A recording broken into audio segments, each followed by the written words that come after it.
Dim the lights, trainer, and picture a stadium breathing with midnight air. Tonight, we're drifting through the oversized, over-the-top world of Gigantamax. 200 softly delivered facts about kaiju-sized partners, secret move effects, and the three-turn magic that flips tiny tactics into titanic moments.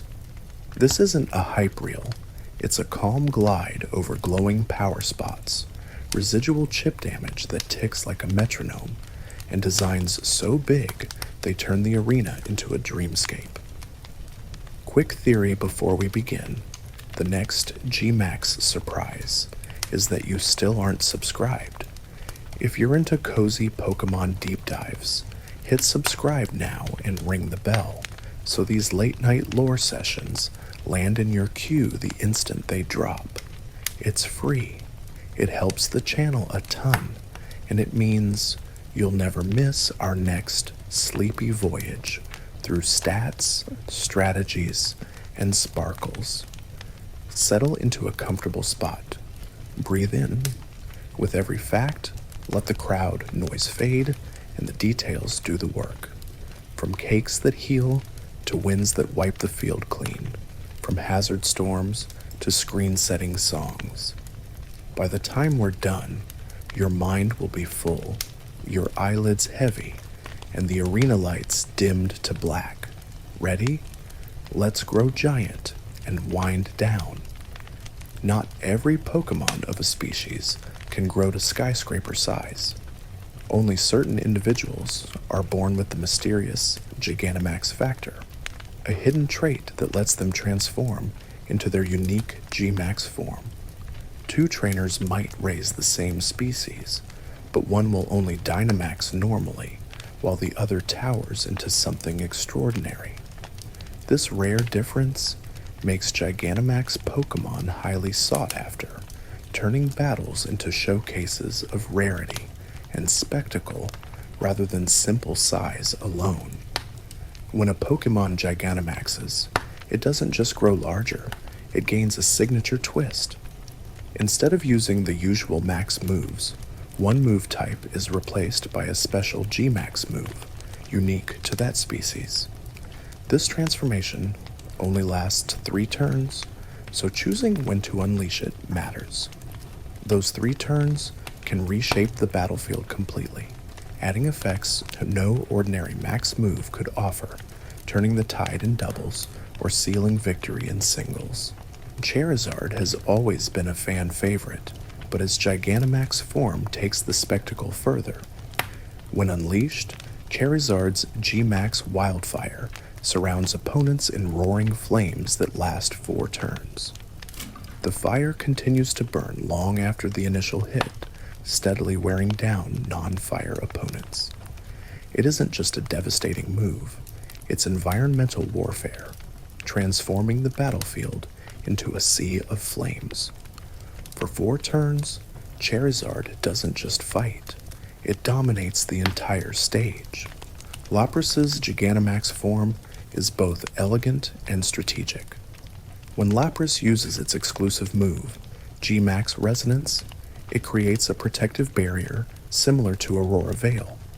Normally, Aurora Veil requires hail to function, but Resonance bypasses that requirement entirely. With a single strike, Lapras not only damages opponents, but sets up lasting defense for its entire team. This combination of offense and protection made Gigantamax Lapras a staple in competitive battles, turning beauty into unmatched resilience. Butterfree, one of the earliest Pokemon ever designed, gained new power with Gigantamax. Its G-Max Befuddle is as unpredictable as it is powerful, spreading a random status, sleep, paralysis, or poison across all opponents. That means one attack can disrupt an entire team, sowing chaos with unpredictable results. In doubles, it can completely tilt the flow of battle, leaving opponents scrambling as they're forced to deal with a dangerous cocktail of status effects all at once. Corviknight's Gigantamax form brings one of the most unique battlefield effects. Its move, G-Max Wind Rage, doesn't just deal damage, it clears away protective screens like Reflect and Light Screen, removes entry hazards like Stealth Rock, and even wipes away terrains. No other G-Max move can clear so much at once. In a single strike, Corvic Knight resets the entire battlefield, cutting through layers of strategy while still landing a damaging blow. It's disruption in its purest form.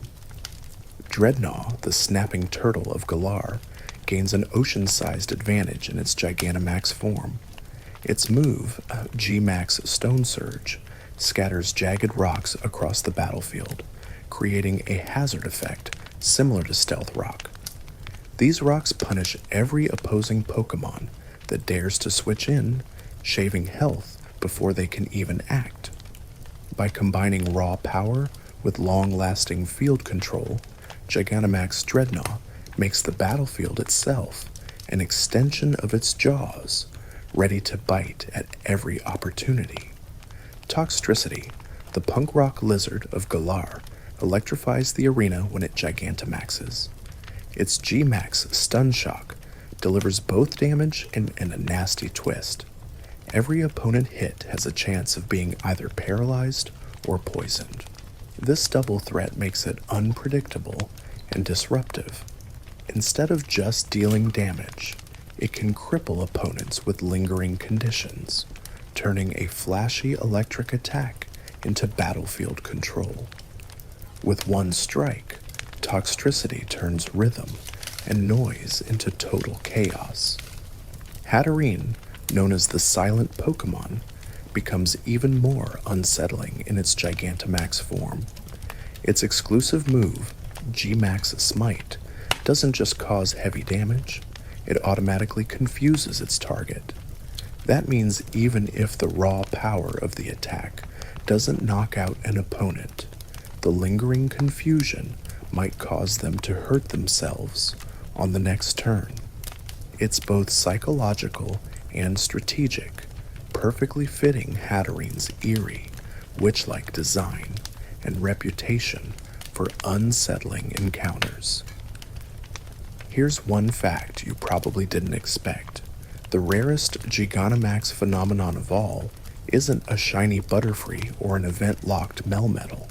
It's that you're still watching this video and somehow haven't subscribed yet. Statistically, that makes you rarer than a 1 in 4,000 encounter. Fix that right now. Hit subscribe, join the team, and never miss another late-night Pokémon deep dive. Garbodor, the trash heap Pokémon, transforms into a towering landfill during Gigantamax. Its G-Max Malador spreads a cloud of toxic fumes across the battlefield. Unlike many moves that only have a chance of inflicting poison, Malador guarantees it on any target that can be poisoned. That means every opponent gets a ticking clock on their health, with damage stacking turn after turn.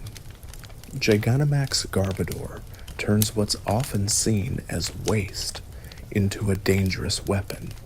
Sandaconda's Gigantamax form turns it into a living sandstorm.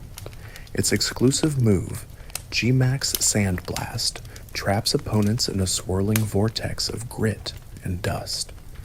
Not only does this prevent foes from escaping, but it also chips away at their health each turn, creating constant pressure.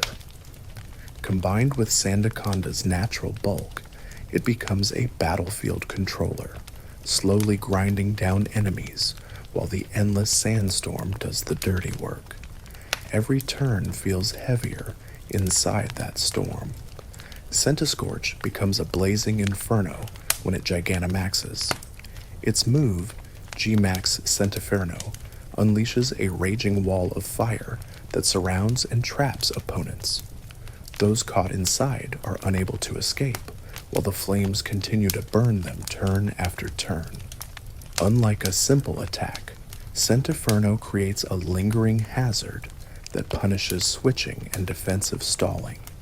It's a fire that keeps spreading, perfectly capturing Centiscorch's identity as an unstoppable wildfire come to life. Orbeetle's Gigantamax form takes its alien design to new heights. With Gmax Gravitas, it unleashes a surge of psychic force that intensifies gravity across the battlefield. Suddenly, flying types are grounded, levitate users lose their protection, and low accuracy moves gain a massive boost in reliability. This effect doesn't just change Orbeetle's power, it reshapes the entire flow of battle. In doubles, the extra accuracy and grounded foes create opportunities that wouldn't exist under normal conditions. Kingler grows monstrous claws in its Gigantamax form, and its signature move, Gmax Foam Burst, takes advantage of that. The attack crashes down like a tidal wave, and beyond the heavy damage, it sharply lowers the target's speed. This creates instant opportunities for Kingler's teammates to outspeed and strike first. A single foam burst can flip the order of battle, punishing speedy opponents and turning Kingler into both a brawler and a strategist. Copperaja towers as a living monument in its Gigantamax form, resembling a moving iron fortress. Its unique move, Gmax Steel Surge, scatters razor-sharp metal shards across the field. These shards act like entry hazards, cutting into any Pokémon that dares to switch in, especially punishing fairy and ice types. By combining raw steel power with battlefield control, Copperaja ensures that even when it isn't directly attacking, its presence continues to hurt opponents with every switch. Duraludon, already a skyscraper-like Pokémon, turns into a true steel tower when Gigantamaxed. Its special move, Gmax Depletion, doesn't just deal damage, it drains the PP of the last move used by its target. This effect cripples Pokémon that rely on low PP, high-impact moves, forcing them into disadvantage. Duraludon's Gmax ability isn't just about brute force, it's about stripping away an opponent's resources, ensuring that even powerful threats eventually run out of steam. Grimmsnarl becomes a nightmare figure when it Gigantamaxes, looming like a demonic giant. Its exclusive move, Gmax Snooze, is as frightening as it sounds. After hitting an opponent, the target has a chance of being put to sleep on the following turn. This delayed sleep mechanic creates unpredictable pressure, forcing foes to play cautiously, never knowing if their next attack will land or if they'll collapse into slumber mid-battle. It's psychological warfare in Pokémon form. Pikachu, the franchise mascot, gets an electrifying upgrade when it Gigantamaxes. Its Gmax Volt Crash is more than just a powerful electric strike. It paralyzes every opponent on the field. This means a single attack can disrupt an entire team, slowing them down and leaving them vulnerable. It's a perfect nod to Pikachu's iconic Thunderbolt, but amplified to kaiju levels. In one flash of lightning, Pikachu paralyzes the battlefield itself, proving why it's still the star. Meowth stretches into a comically long cat in its Gigantamax form, and with it comes the move, Gmax Gold Rush. This quirky attack doesn't just confuse opponents, it showers the battlefield with bonus prize money. Trainers can walk away richer after a battle, but opponents are left bewildered and stumbling thanks to confusion. It's the perfect mix of chaos and comedy, fitting Meowth's mischievous nature while still rewarding the trainer in a very tangible way. Flapple and Appleton share one of the most unusual Gigantamax designs. Both Pokémon, despite their differences, use the same massive apple-shaped body when they Gigantamax. However, The moves they gain are completely different. Flapple gets G-Max Tartness, which lowers evasion, while Appleton learns G-Max Sweetness, which heals status conditions on allies. Two Pokemon, one shared form, but totally distinct battlefield effects. It's a fun detail that ties them together while keeping their strategies unique. Rillaboom's Gigantamax form creates a literal forest of drums, surrounding the battlefield with pounding rhythms. Its G-Max drum solo not only hits hard, but also sets up immense pressure in doubles battles, where speed and coordination matter most. The combination of grassy terrain, boosted damage, and battlefield control turns Rillaboom into more than just a bruiser. It becomes the heartbeat of the fight, drumming out a tempo that teammates can follow straight to victory. Cinderace already has flashy moves, but its Gigantamax form raises the spectacle to stadium-shaking levels. G-Max Fireball sends a gigantic, blazing soccer ball roaring across the field, smashing through defenses with deadly precision. Beyond the show, the power of this move often secures crucial KOs, making it more than just flair. It's a perfect fusion of Cinderace's soccer theme and fiery personality, leaving opponents overwhelmed by both the spectacle and the damage it delivers. Inteleon trades brute force for precision, and its Gigantamax form highlights that perfectly. When transformed, Inteleon climbs atop a towering water sniper perch, taking aim from above the battlefield. Its G-Max Hydrosnipe ignores protective moves like Max Guard, making it feel like a stealth assassin. With sniper-like accuracy and critical hit potential, this move isn't just flashy, it's devastatingly effective. Inteleon proves that sometimes it's not about raw size, but the perfect shot that decides the match. Machamp has always been a symbol of raw muscle, and Gigantamax only doubles down on that identity. Its G-Max Chi Strike is a brutal attack that not only deals heavy damage, but also raises the critical hit rate of Machamp and its allies. This snowball effect means that with each strike, the team's power grows sharper, hitting harder and more frequently. Machamp turns from a powerhouse into a relentless momentum machine, overwhelming foes quickly. Venusaur's Gigantamax form transforms it into a living jungle fortress, its flower blooming so large it covers the entire battlefield. Its move, G-Max Vine Lash, lashes out with vines that continue to deal damage over several turns. This residual effect punishes any opponent that isn't a grass type, forcing them to endure constant chip damage.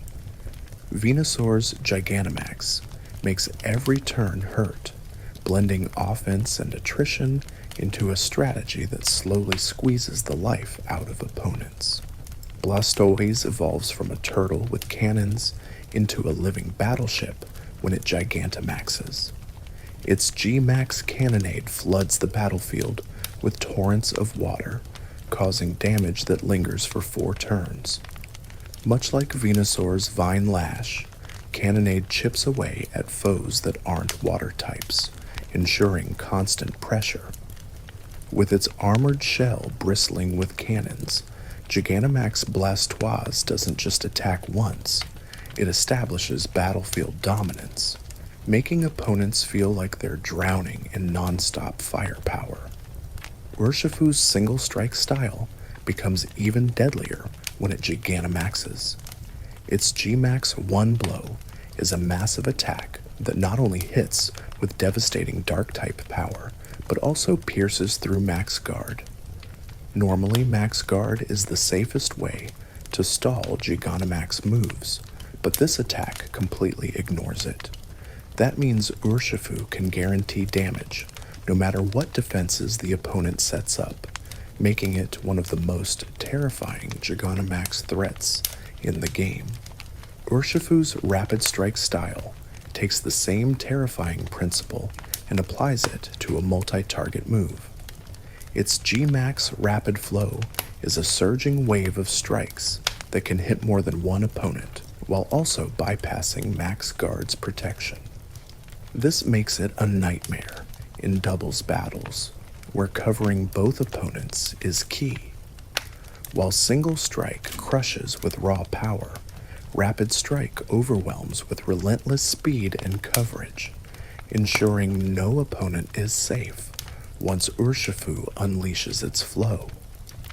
Melmetal stands out as the only mythical Pokémon to receive a Gigantamax form. Already rare and mysterious, its transformation into a towering Gear Titan cements its identity as something unique. In this form, Melmetal becomes a hulking industrial monster, every movement shaking the battlefield. Unlike many mythicals, which remain untouched by gimmicks, Melmetal's inclusion gives it a special spotlight. It's not just rare, it's singular, the lone mythical with the power of Gigantamax at its command. Urshifu earns another distinction.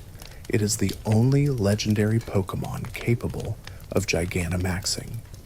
While countless legendaries tower in lore and strength, none of them harness the Gigantamax factor except Urshifu.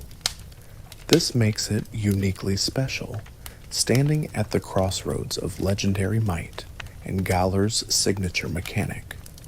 Whether in Single Strike or Rapid Strike form, Urshifu's Gigantamax presence reinforces its role as a martial arts master, one that can turn battles upside down in just 3 turns. Meowth has always been quirky, but its Gigantamax form makes it even stranger. Unlike many Pokémon, Meowth not only has a full line of evolutions and regional variants, but also its own unique G-Max form. When Gigantamaxed, Meowth stretches into an absurdly long cat, becoming more of a visual gag than a serious kaiju monster. Its exclusive move, G-Max Gold Rush, mixes comedy with chaos, confusing foes while showering the trainer in extra prize money. One of the most important things about Gigantamax is its strict time limit. A G-Max form lasts for exactly 3 turns, no matter how powerful the Pokémon is. That means strategy and timing are everything. Use it too early, and you might waste it. Too late, and you might never get the chance. Knowing when to pivot into a Gigantamax powerhouse is often the difference between victory and defeat, making every turn of it critical. The Isle of Armor expansion introduced a game-changing mechanic, Max Soup. This dish can grant the Gigantamax factor to Pokémon that are eligible but don't naturally have it. Trainers can also remove the factor with the same soup, making it flexible for competitive choices. This feature meant players no longer had to rely solely on rare max raid catches, giving more freedom to customize their teams and access Gigantamax power without endless grinding. To make Max Soup, trainers need a special ingredient, Max Mushrooms. These rare fungi appear only after completing max raids, meaning you can't simply farm them anywhere. It ties the soup system directly into the raid ecosystem, rewarding players who take on the cooperative challenges.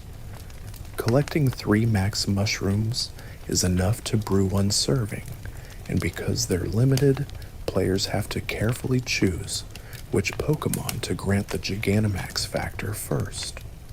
When Sword and Shield first launched, max raid battles were the main way to obtain Gigantamax Pokémon. Trainers would gather online or locally to face off against giant Pokémon in glowing dens, each one a challenge requiring teamwork. These raids not only made hunting G-Max forms exciting, but they also created a community loop. Players shared dens, swapped codes, and helped each other fill their Pokedex. The raid system was the beating heart of Gmax hunting.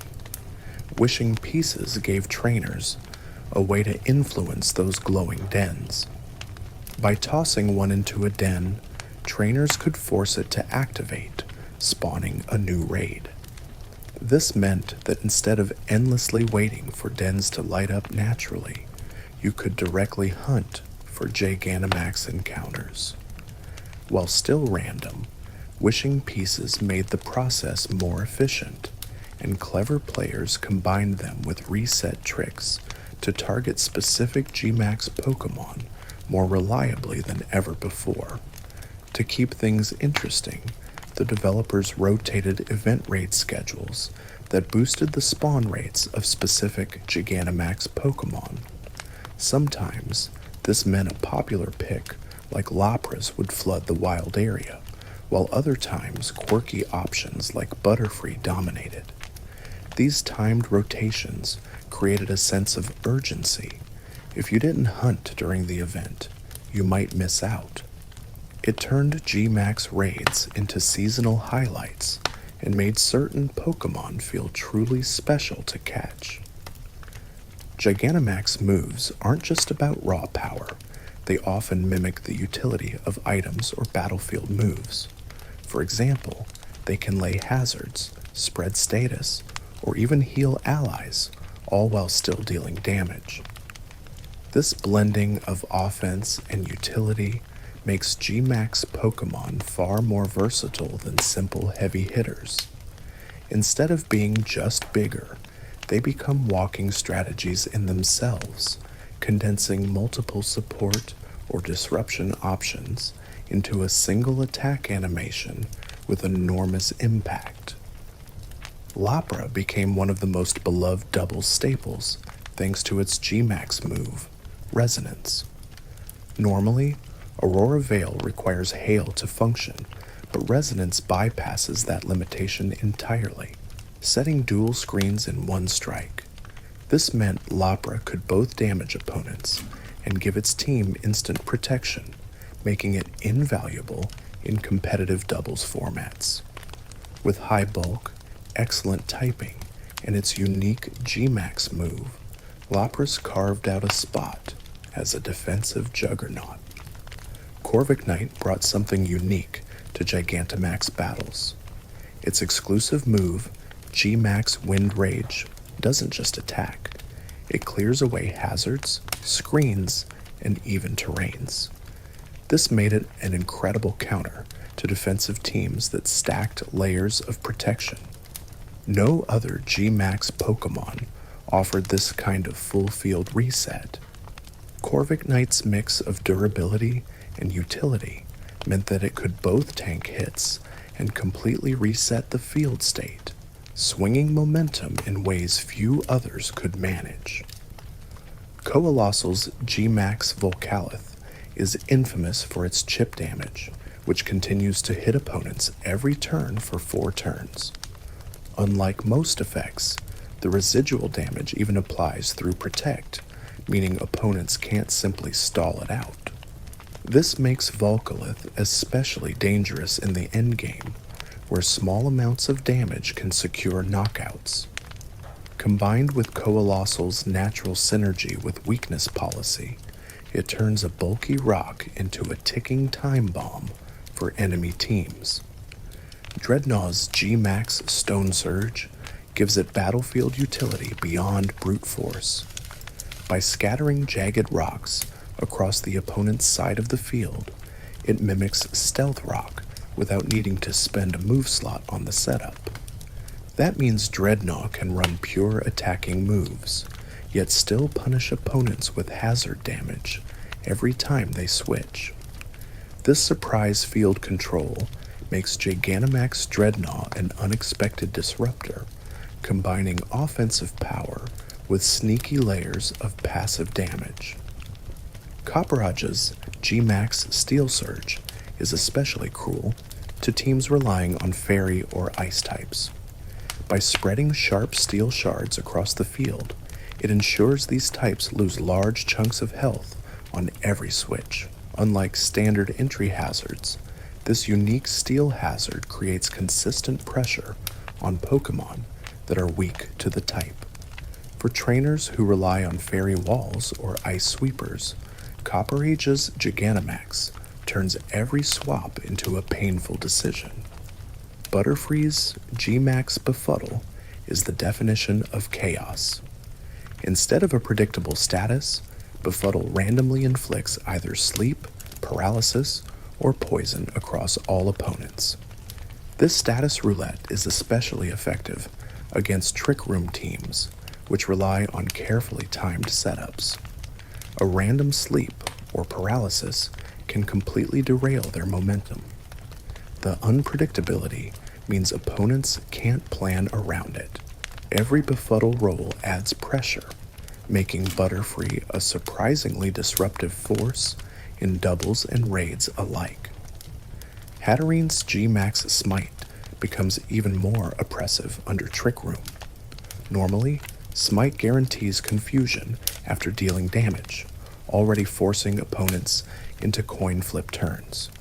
But when Trick Room is active, Hatterene can move first despite its slow speed, leaving enemies both confused and out of rhythm. Suddenly, every turn becomes a gamble, and teams that rely on consistency crumble. Gigantamax Hatterene doesn't just hit hard, it bends the battlefield into a playground of chance.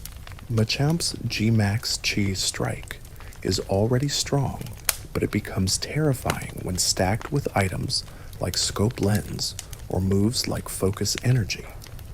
The effect raises the critical hit rate of Machamp and its allies, and when combined with crit-boosting setups, it leads to nearly guaranteed critical hits every attack. This transforms Machamp into a crit-spamming machine, slicing through defensive boosts and walls.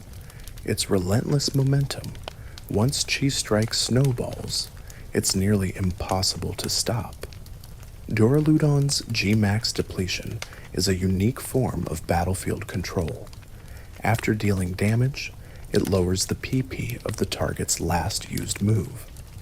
This is devastating against Pokémon that rely on low PP powerhouse, moves like Draco Meteor, Focus Blast, or Close Combat.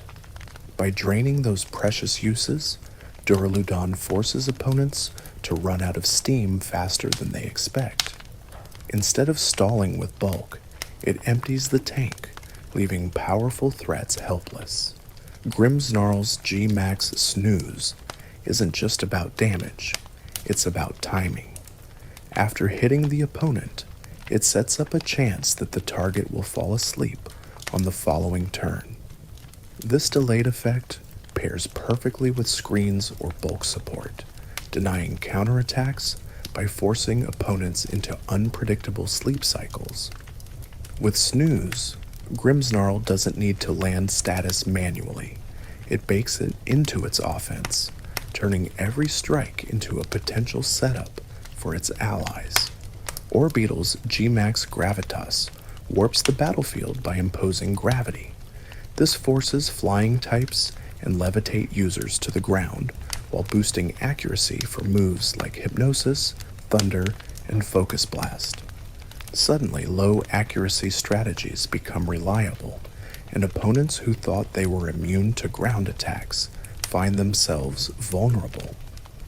Gravitas isn't just a flashy effect, it completely changes the rules mid-battle, giving Orbeetle and its teammates tools to punish evasive or airborne strategies with precision. Sandaconda and Centiskorch both trap opponents with their G-Max moves, Sand Blast and Centiferno. These effects not only chip away at health each turn, but also prevent foes from escaping with pivot moves like U-turn, Volt Switch, or Teleport. That means defensive cycling and momentum strategies collapse for 3 turns straight. In a meta game that often relies on switching to gain the upper hand, these traps can completely lock down the opponent's options. Meowth's Gigantamax form was one of the very first special event giveaways in Sword and Shield. Trainers who grabbed it early discovered it wasn't just a silly, stretched out cat. It was also one of the best ways to farm money. Its G-Max Gold Rush move showered the battlefield with cash while still confusing opponents, turning battles into both chaos and profit. For money farming runs, nothing beat a comically long cat raining down riches. Pikachu and Eevee also received their own special Gigantamax forms as gifts tied directly to players' save data. If you had played Pokemon Let's Go Pikachu or Let's Go Eevee, you could claim a special G-Max version of that mascot. It was a clever nod to continuity, rewarding loyalty between games. These gifts weren't just promotional, they created sentimental ties across generations, ensuring that your Let's Go partner could grow massive in Galar too. Gigantamax designs aren't random.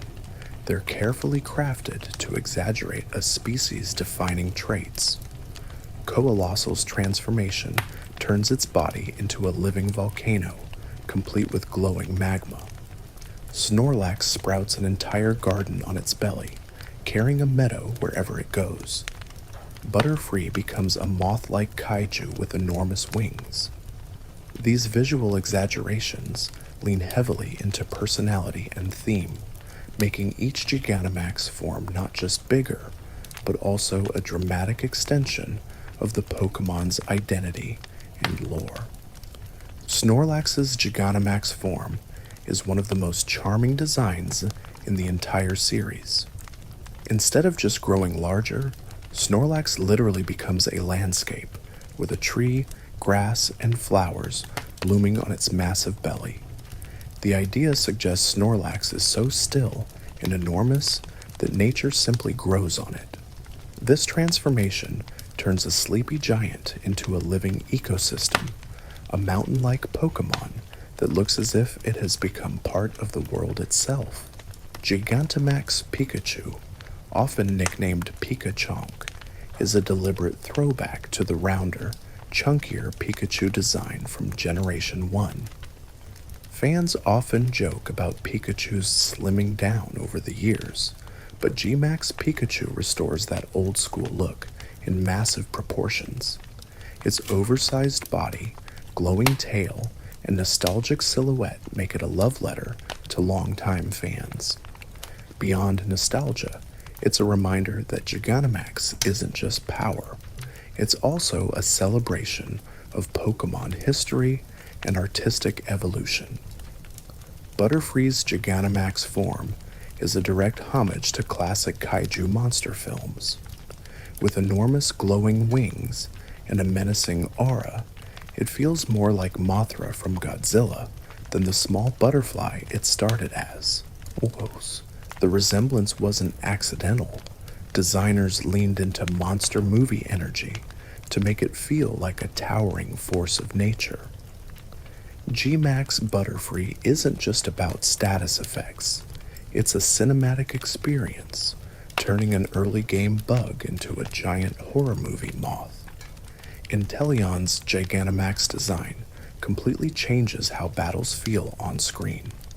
Instead of simply enlarging, Inteleon perches on a towering sniper platform made of water, aiming down from above like a secret agent.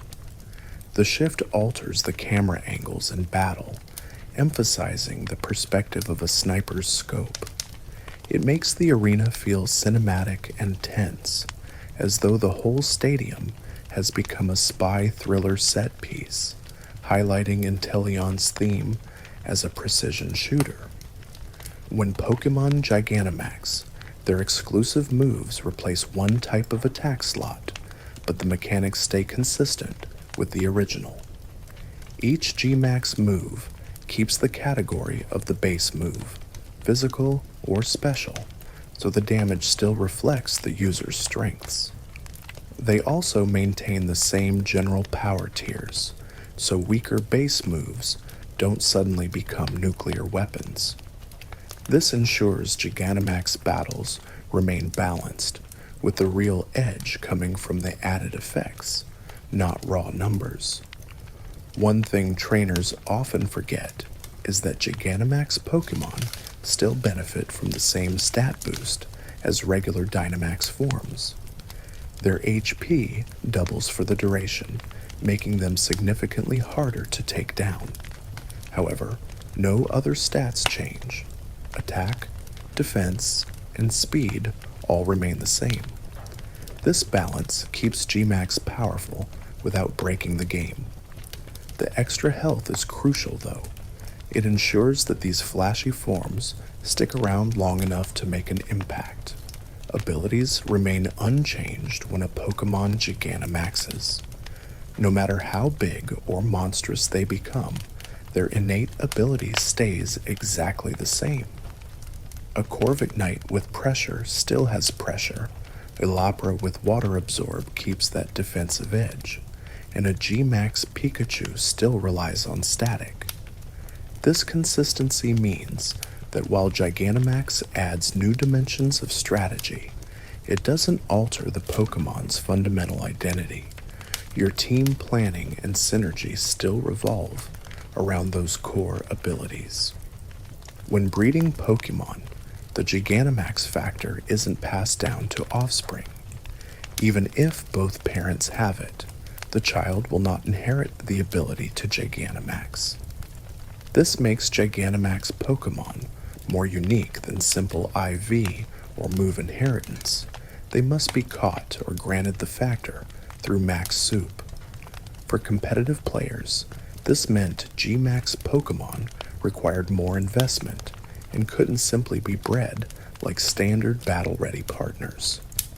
Gigantamax was meant to stay rare and special. Your Pokédex doesn't automatically fill in Gigantamax forms when you catch one. To unlock their Gmax entry, you actually need to use the Pokémon in battle and trigger its Gigantamax form. Only then does the Pokédex update with the new entry, including its design and size details. This detail emphasizes Gigantamax as something experienced, not just collected. It rewards trainers for actively using these forms instead of passively hoarding them in storage. One quirk of Gigantamax Pokédex entries is how their size is recorded. Many heights end with a plus rather than a firm measurement, suggesting the Pokémon is too large for exact figures. Their weights, meanwhile, are often listed as if they're impossible to weigh at such scale. This deliberate vagueness adds to the mystique, reinforcing the idea that Gigantamax Pokémon aren't just stronger, they're beyond normal classification, overwhelming even the Pokédex's ability to catalog them. Gigantamax moves differ significantly from regular max moves. Normal max moves typically change the weather or set a terrain effect, giving predictable boosts to the team. Gmax moves, on the other hand, replace those effects with species-exclusive battlefield twists. From poison clouds to hazard setups, these moves expand strategy far beyond weather control. The distinction highlights the uniqueness of Gigantamax Pokémon. Their power isn't just size, it's the strange custom effects tied to their form. Flapple's Gigantamax move, Gmax Tartness, is deceptively useful. Beyond dealing damage, it lowers the opponent's evasion, essentially serving as anti-double team tech. This makes evasive strategies far less effective, stripping away the safety of opponents who rely on dodging hits. While not flashy compared to other Gmax moves, it provides strong utility by ensuring your team lands their attacks. Flapple's giant apple body isn't just for show. It comes with a built-in accuracy enforcer. Appleton shares the same oversized apple body as Flapple, but its Gigantamax move is completely different. Gmax Sweetness doesn't target enemies, It heals allies by curing their status conditions. Paralysis, burns, poison, or sleep can all be wiped away in one supportive move. This effect frees your team from needing items like lumberries or heal bells, turning Appleton into a dessert-themed cleric. It's the perfect example of Gigantamax blending flavor with battlefield function. Alchemy's Gigantamax form is a towering, multi-layered cake, and its move, G-Max Finale, is as fitting as it sounds. It damages enemies while also healing the trainer's team. This unique combination of offense and support makes it a perfect doubles Pokémon, offering both pressure and sustain in one action. Alchemy embodies the idea of a celebratory dessert. It sweetens the fight while keeping its allies standing strong. Gigantamax turns it into the ultimate team dessert. Garbodor's G-Max Malador floods the battlefield with toxic fumes, guaranteeing poison on any target that isn't immune. However, the move doesn't bypass immunities. Steel and poison types remain unaffected. While that limits its reach, the guarantee of poison makes it powerful against everything else, forcing opponents to take chip damage every turn. Gigantamax Garbodor turns garbage into a weapon, spreading a slow, suffocating threat across the battlefield while keeping its chaotic, junkyard-themed design intact. Corviknight's G-Max Windrage is unique among Gigantamax moves because it removes more than just screens and entry hazards. It also clears terrain effects. Psychic terrain, electric terrain, grassy terrain, all wiped away in a single strike. This makes Corviknight invaluable in matchups where terrain is central to strategy, shutting down entire team synergies with one attack. Combined with its defensive bulk, Corviknight becomes both a wall and a field reset button, unmatched in disruption. Rillaboom, Cinderace, and Inteleon didn't originally launch with their Gigantamax forms. Instead, their G-Max designs were added later through the expansion pass, ensuring the starter trio got equal spotlight. This move kept interest alive after release, giving players more reasons to return to the game. It also made the trio's G-Max forms feel like special upgrades rather than default options, turning them into must-try features of the Isle of Armor and Crown Tundra expansions. Venusaur and Blastoise didn't arrive with Sword and Shield's base release. Their Gigantamax forms were added later as part of the Isle of Armor expansion, alongside Max Soup and other G-Max features. This gave the Kanto starters fresh spotlight, tying them into modern mechanics while still honoring their legacy. Venusaur's vine-lashing pressure and Blastoise's cannonade flooding instantly became popular, showing how even decades-old Pokémon could feel brand new when given the Gigantamax treatment. Max Raid battles introduced unique mechanics, including shields that bosses would throw up to absorb incoming damage. This made lingering chip effects from moves like Volcalith, Vine Lash, or Cannonade premium tools for breaking them down over time. Instead of focusing only on huge direct hits, teams learned to prioritize these persistent effects as the chip damage slipped under shields and kept the pressure on. It turned G-Max strategy into more than just raw power. With 4-player max raid battles, trainers quickly realized that support effects were often more valuable than direct damage. Gigantamax moves that set screens, spread status, or even lay hazards could tilt the entire fight in favor of the group. In this co-op format, raw DPS didn't always win. The team that controlled the flow of battle with defensive or disruptive effects often cleared raids more consistently. Gigantamax utility became a cornerstone of successful raid strategy.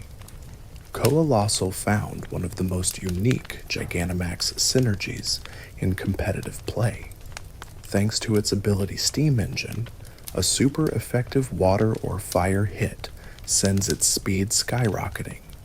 Paired with weakness policy, which boosts attack and special attack after taking a super effective hit, Colossal could suddenly transform into a terrifying sweeper. Once Gigantamaxed, it combined massive bulk with chip damage from Volcalith, turning a seemingly slow rock into an unstoppable volcanic engine of momentum. Kingler's Gigantamax move, G-Max Foam Burst, harshly lowers opponent's speed. When paired with Tailwind support from a teammate, it creates instant speed control across the battlefield. Even the fastest foes find themselves outpaced, as Foam Burst cripples them while Tailwind accelerates Kingler's side. This combination allowed Kingler to break through matchups where raw damage wasn't enough, turning its G-Max form into both a physical powerhouse and a surprise speed enabler for its team. Hatterene thrives in Trick Room, and its Gigantamax form takes full advantage of that niche. With Follow Me support from allies like Indeedee, Hatterene can safely set up Trick Room before launching into G-Max Smite. The confusion guaranteed by Smite turns enemy turns into gambles, and under Trick Room's reversed speed order, Hatterene suddenly strikes first. This synergy made Gigantamax Hatterene a frightening win condition, combining disruption, power, and speed control all in one package. Grimmsnarl is already an excellent screen setter with moves like Reflect and Light Screen, but its Gigantamax form adds another layer. After setting screens to protect its team, it can Gigantamax into G-Max Snooze, dealing damage and threatening delayed sleep on opponents. This creates momentum snowballs. Opponents struggle to land hits through screens, and those who try risk falling asleep mid-battle. Grimmsnarl seamlessly blends support and offense, thriving as both protector and disruptor during its G-Max turns. Duraludon's G-Max depletion shines brightest against choice-locked opponents. By targeting their last used move, depletion drains its PP, forcing them into dangerous situations where their strongest attacks run dry. Moves like Draco Meteor or Close Combat lose potency quickly, leaving the foe stranded with no reliable option. Timing depletion, at the right moment, punishes locked strategies brutally. In doubles especially, it can dismantle entire cores by crippling their strongest attacker when the team needs it most. Corvic Knight's G-Max Wind Rage offers hyper-offensive teams a safety valve. Normally, offense-heavy lineups rely on overwhelming pressure, but they crumble if opponents stack hazards, screens, or terrain. Wind Rage solves this problem mid-push. Corvic Knight can dive in, deal damage, and wipe the field clean in a single action. This lets the offensive momentum continue uninterrupted, erasing the opponent's setup without slowing down. Gigantamax Corvic Knight turns disruption into fuel for aggression, keeping the offense rolling. Lapras has one of the most powerful support moves in Resonance, which sets dual screens while dealing damage.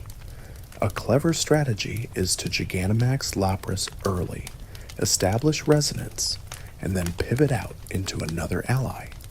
The dual screens remain active even after Lapras leaves the field, giving its team long-lasting protection while Lapras safely rests in the back.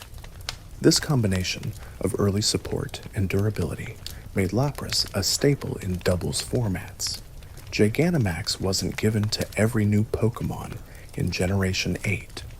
Instead, The roster was carefully curated, with only select species chosen to showcase the mechanic.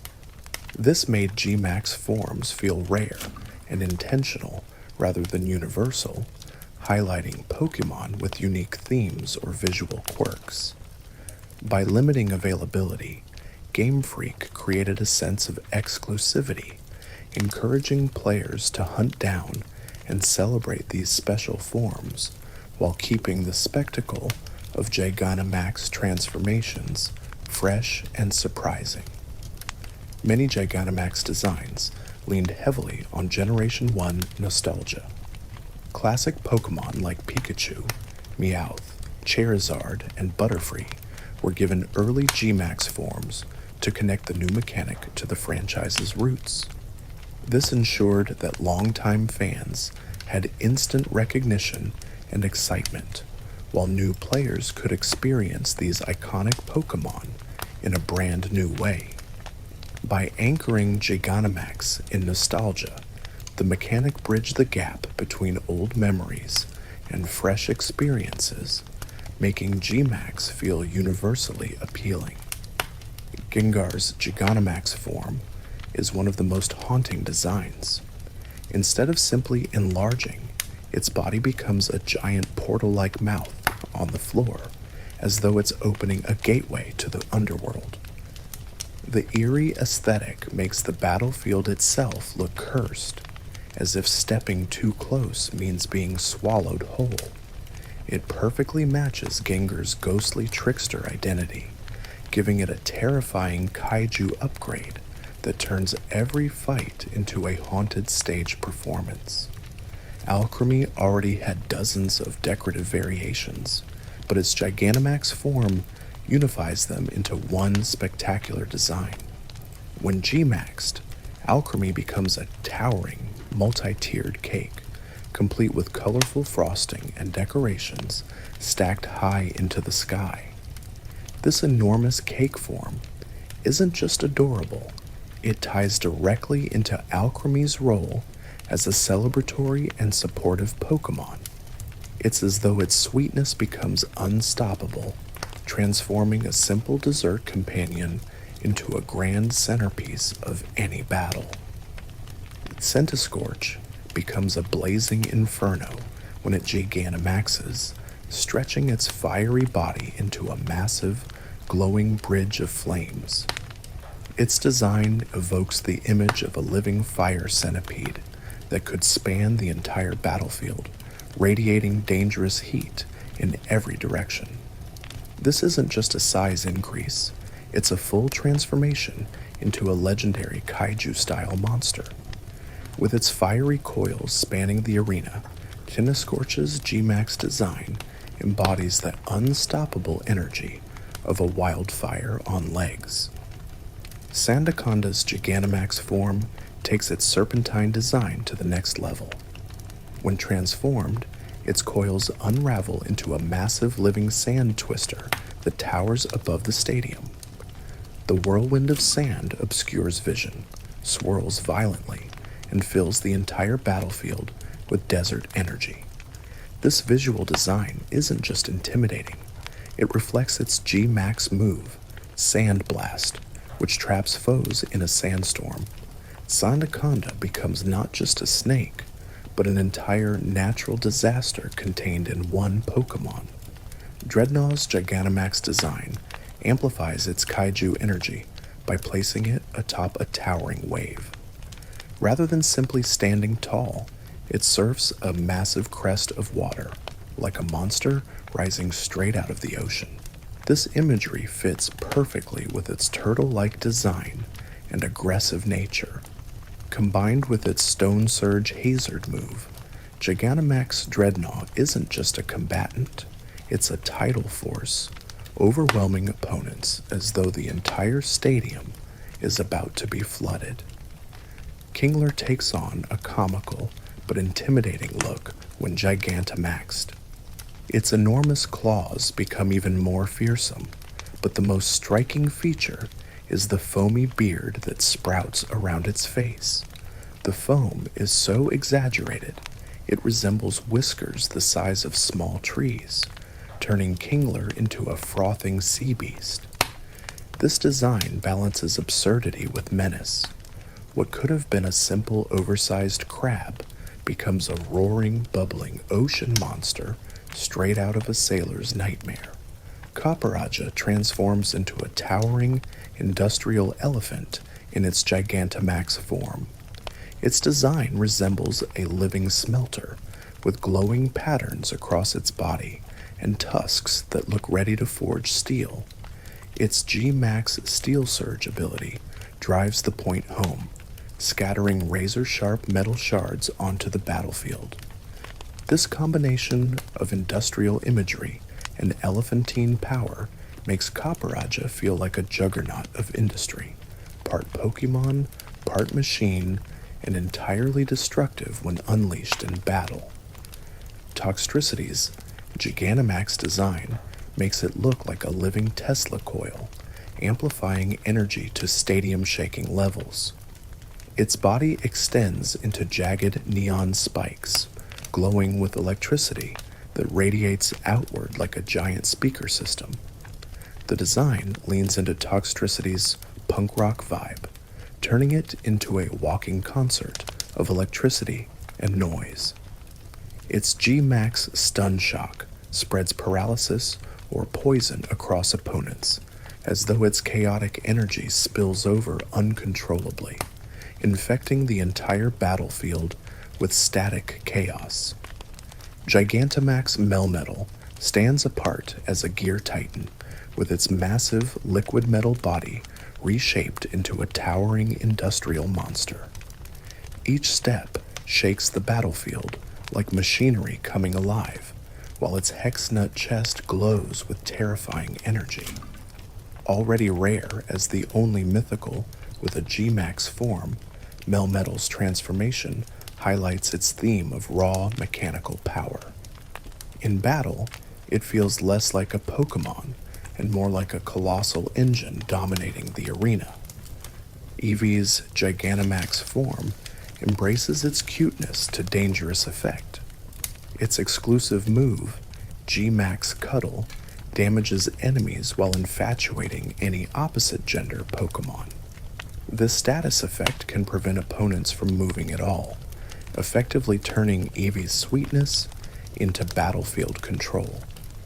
The design exaggerates its fluffy fur into a cloud-like coat, combining adorable visuals with disruptive mechanics. It's a playful twist on Gigantamax, turning something irresistibly cute into a surprisingly powerful strategy that buys crucial free turns. Gigantamax Pikachu leans into pure utility with its move G-Max Volt Crash. This massive electric strike paralyzes every opponent on the opposing side, spreading disruption instantly. The mass paralysis creates speed control, setting up slower partners to sweep through teams that would normally outspeed them.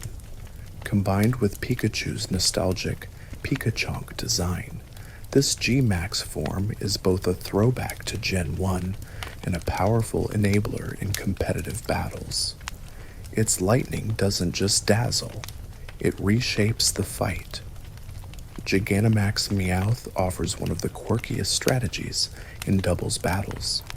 Its move, G-Max Gold Rush, both confuses enemies and showers the field with prize money.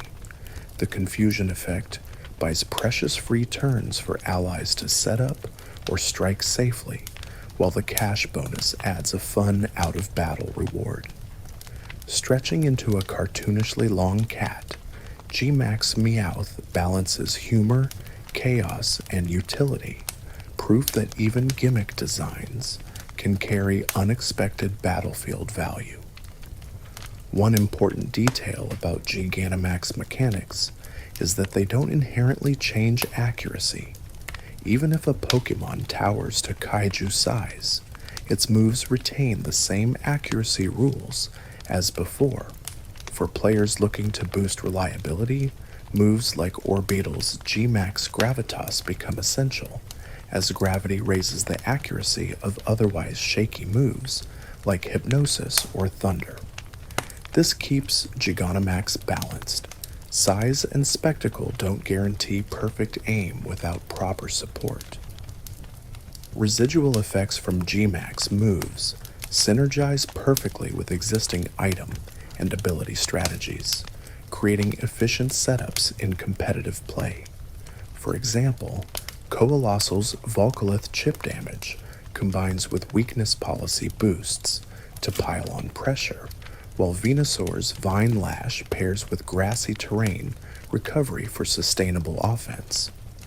Instead of replacing items or abilities, Gigantamax complements them, layering mechanics together. This made Gmax Pokémon dangerous, not just for their raw moves, but for the synergy they unlocked. Dynamax Candy plays just as big a role in Gigantamax battles as it does with normal Dynamax. Feeding it to Pokémon increases their Dynamax level, scaling their HP boost when they transform.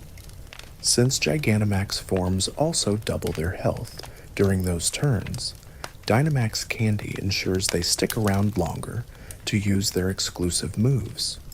Without it, even Gmax giants could feel fragile, but with full candy boosts, they become durable powerhouses. On the summary screen, Pokémon with the Gigantamax factor carry a special icon to mark them as eligible.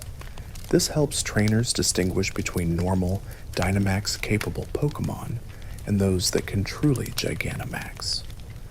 The small detail is a big quality-of-life feature, making team organization much easier. With only certain individuals of each species eligible, the symbol acts like a badge of rarity, reminding trainers which of their partners can unleash a unique kaiju form. Gigantamax wasn't distributed evenly across versions. Certain species were exclusive to Sword, like Machamp and Colossal, while others were locked to Shield, such as Gengar and Lapras. This encouraged trading and cooperative raiding between players of both versions, keeping the community interconnected. By splitting iconic Gmax Pokémon, the developers ensured players couldn't collect them all alone, turning Gigantamax into both a gameplay mechanic and a social feature in the Galar region. For shiny hunters, Gmax Pokémon created an entirely new challenge. Shiny Gigantamax forms required navigating both RNG and event timing, making them among the rarest collectibles. Without event boosts, odds of finding a shiny Gmax in a raid were slim, leading many players to grind endlessly for the perfect catch. Events that raised shiny Gmax spawn rates became highlights for collectors, turning Gigantamax shinies into an endgame pursuit for the most dedicated trainers. Pokémon Go introduced Gigantamax through max battles, giving trainers the chance to catch these colossal forms directly rather than evolving into them. Unlike mainline games, the approach in GO is simplified. If you want a Gmax Pokémon, you must earn it through raids or timed events. This made Gmax encounters feel like boss battles, with the reward being not just victory, but ownership of a larger-than-life version of a familiar partner. In Pokémon Go, Gmax moves are linked directly to a Pokémon's Gigantamax form, not the specific moveset you've taught it. That means once you have the form, the exclusive move comes along with it, ensuring every Gmax encounter feels special. This design choice emphasizes spectacle over customization, keeping things streamlined for GO players while still preserving the core idea that each Gigantamax Pokémon brings a unique twist to the battlefield beyond raw stats. Gigantamax encounters in Pokémon Go are often locked behind power spots or tied to limited time events. This gating makes them feel rare and exciting, as players have to coordinate during special windows to catch their favorites.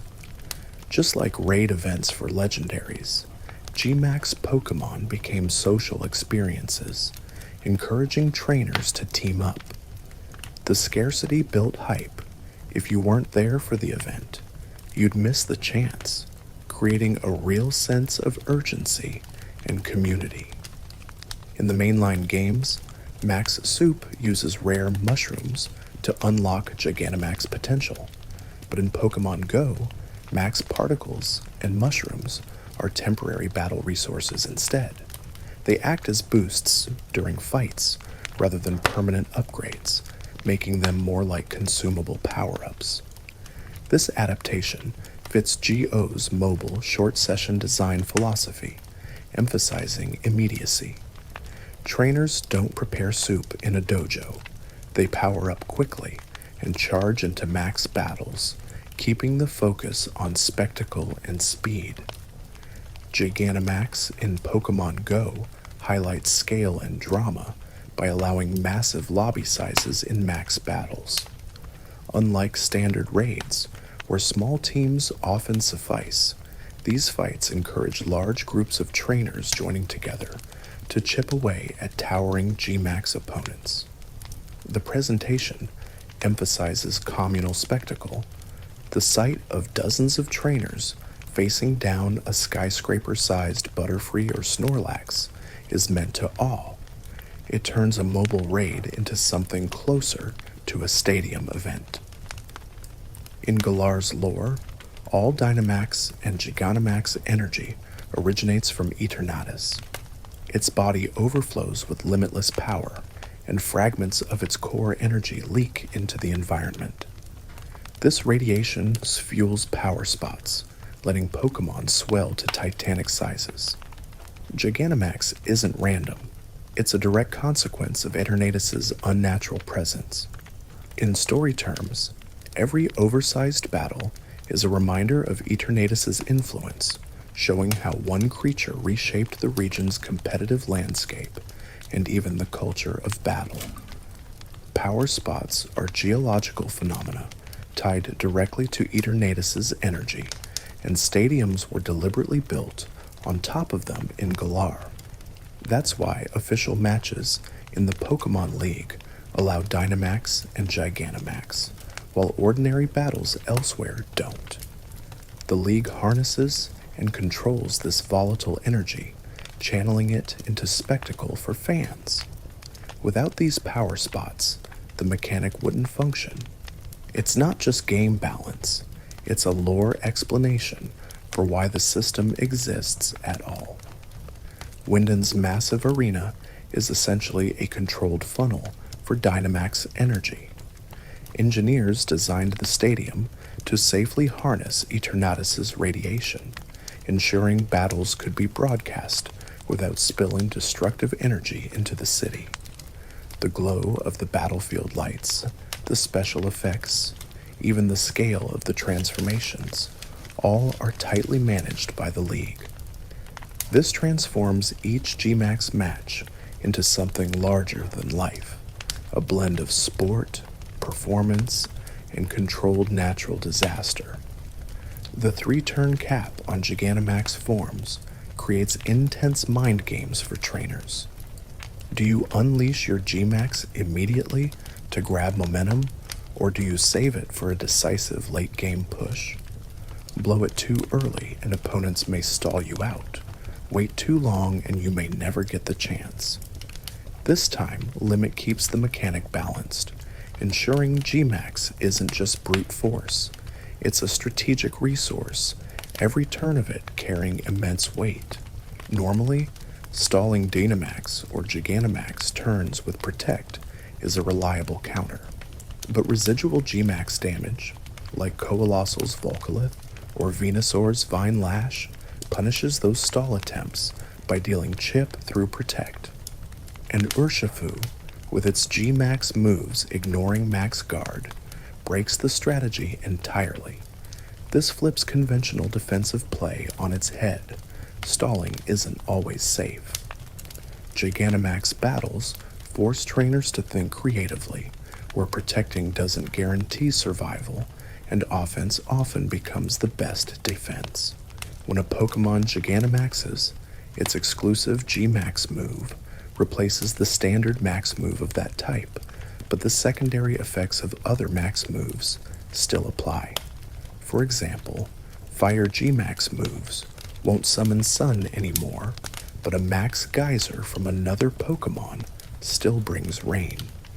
This keeps weather and terrain mechanics alive, even in G-Max battles, ensuring the battlefield remains dynamic and strategies built around environments still thrive alongside these giant transformations.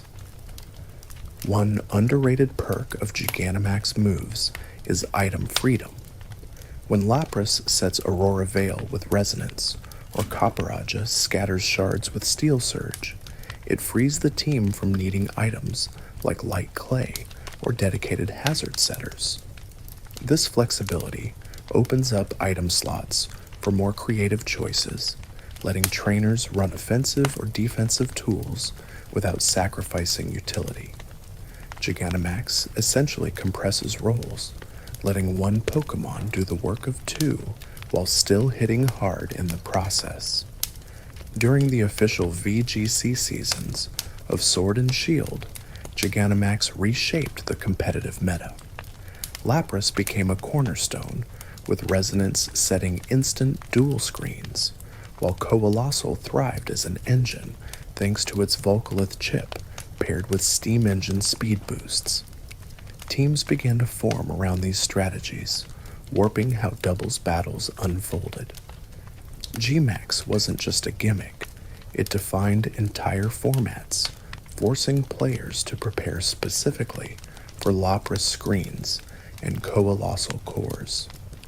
One of the most powerful aspects of Gigantamax is momentum swing. Even if a trainer falls behind in board state, bringing out a G-Max can instantly change the battle's trajectory. With 3 turns of heightened bulk and an exclusive move that disrupts or damages, it creates opportunities for comebacks. A single well-timed Gigantamax can erase disadvantages, turning the match from a slow collapse into an explosive turnaround, keeping both sides on edge until the very end. The scale of Gigantamax isn't just conveyed through size, it's enhanced by the camera work. Stadium angles tilt upwards, zooming to emphasize just how towering these Pokemon are. Trainers appear tiny, the battlefield warps to showcase their weight, and even the sky darkens with dramatic overlays. These cinematic flourishes make every Gigantamax feel like a boss fight, even in casual play, reinforcing the idea that this mechanic isn't just gameplay, it's an event. In the story of Sword and Shield, NPC bosses like gym leaders, rivals, and even villains often highlight a signature Gigantamax Pokémon during key moments. Bee's Machamp, Kabu's Centiskorch, and Raihan's Duraludon all become iconic set pieces within their gyms. This narrative focus reinforces the idea that G-Max forms aren't just mechanical gimmicks, they're characters in themselves, memorable milestones tied to each boss battle. They define encounters in the story as much as they do in competition. Despite their flashy redesigns, Gigantamax Pokémon never changed typing or abilities. A G-Max Pikachu is still an electric type with static, and a G-Max Lapras remains water/ice with water absorb. The difference lies purely in visuals and the exclusive G-Max move. This ensures balance and consistency. Trainers don't suddenly need to relearn types matchups. Instead, the spectacle comes from the special effects layered onto battles, keeping the Pokemon's core identity intact, while still elevating its presence. One of the quirks of Gigantamax is that some species that weren't popular in competitive play or storylines received surprise G-Max forms. Garbodor is the most notable. Originally from Generation 5, it jumped into Sword and Shield with a massive trash heap redesign. Its G-Max form included references to discarded toys, cars, and cruise ships, turning it into a literal landfill kaiju. Gigantamax gave forgotten Pokémon new life, bringing them back into the spotlight. Charizard has long been Pokémon's eternal poster child, and Gigantamax doubled down on that legacy. Not only did Charizard receive a G-Max form in Sword and Shield, but it had already been blessed with 2 Mega Evolutions in Generation 6. This makes Charizard one of the only Pokémon with multiple gimmick forms across generations. It's a clear signal of its mascot status, cementing Charizard as a perennial fan favorite and marketing juggernaut for the franchise. Lapras's Gigantamax form isn't just visually distinct, it carries subtle audio cues that enhance its theme.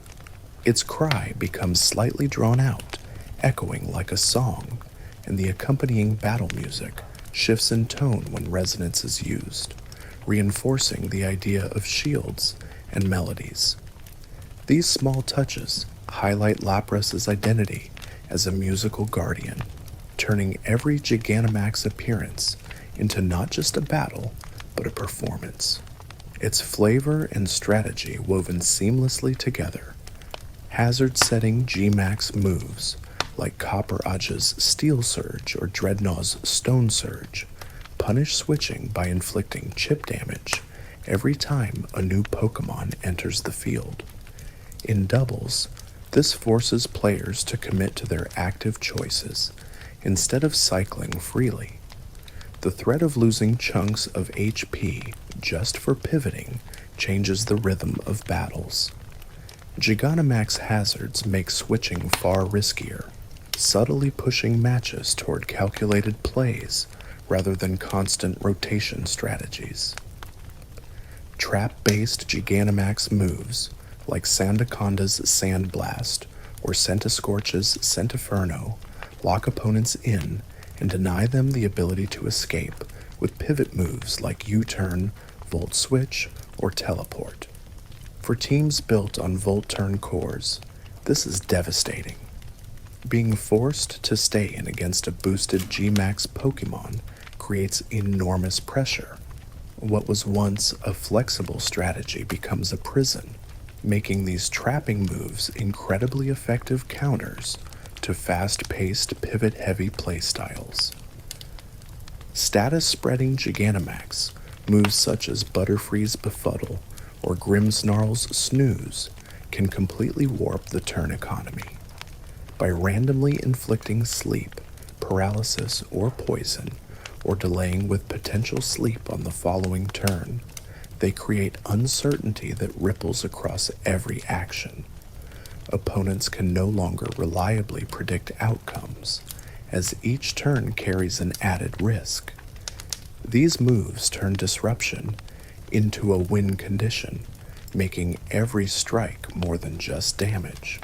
It's a chance to destabilize the opponent's plan. Duraludon's G-Max depletion is one of the rare forms of battlefield control that affects PP. By draining the last move the opponent used, it directly reduces the longevity of powerful but limited moves like Draco Meteor, Close Combat, or Hydro Pump. This mechanic is almost unseen elsewhere, making it a standout tool for stalling out enemy nukes. Depletion isn't flashy, but it's insidious, silently robbing opponents of their strongest options until they're left helpless. G-Max Meowth became a running community joke during Sword and Shield's early days, thanks to its incredible money farming ability.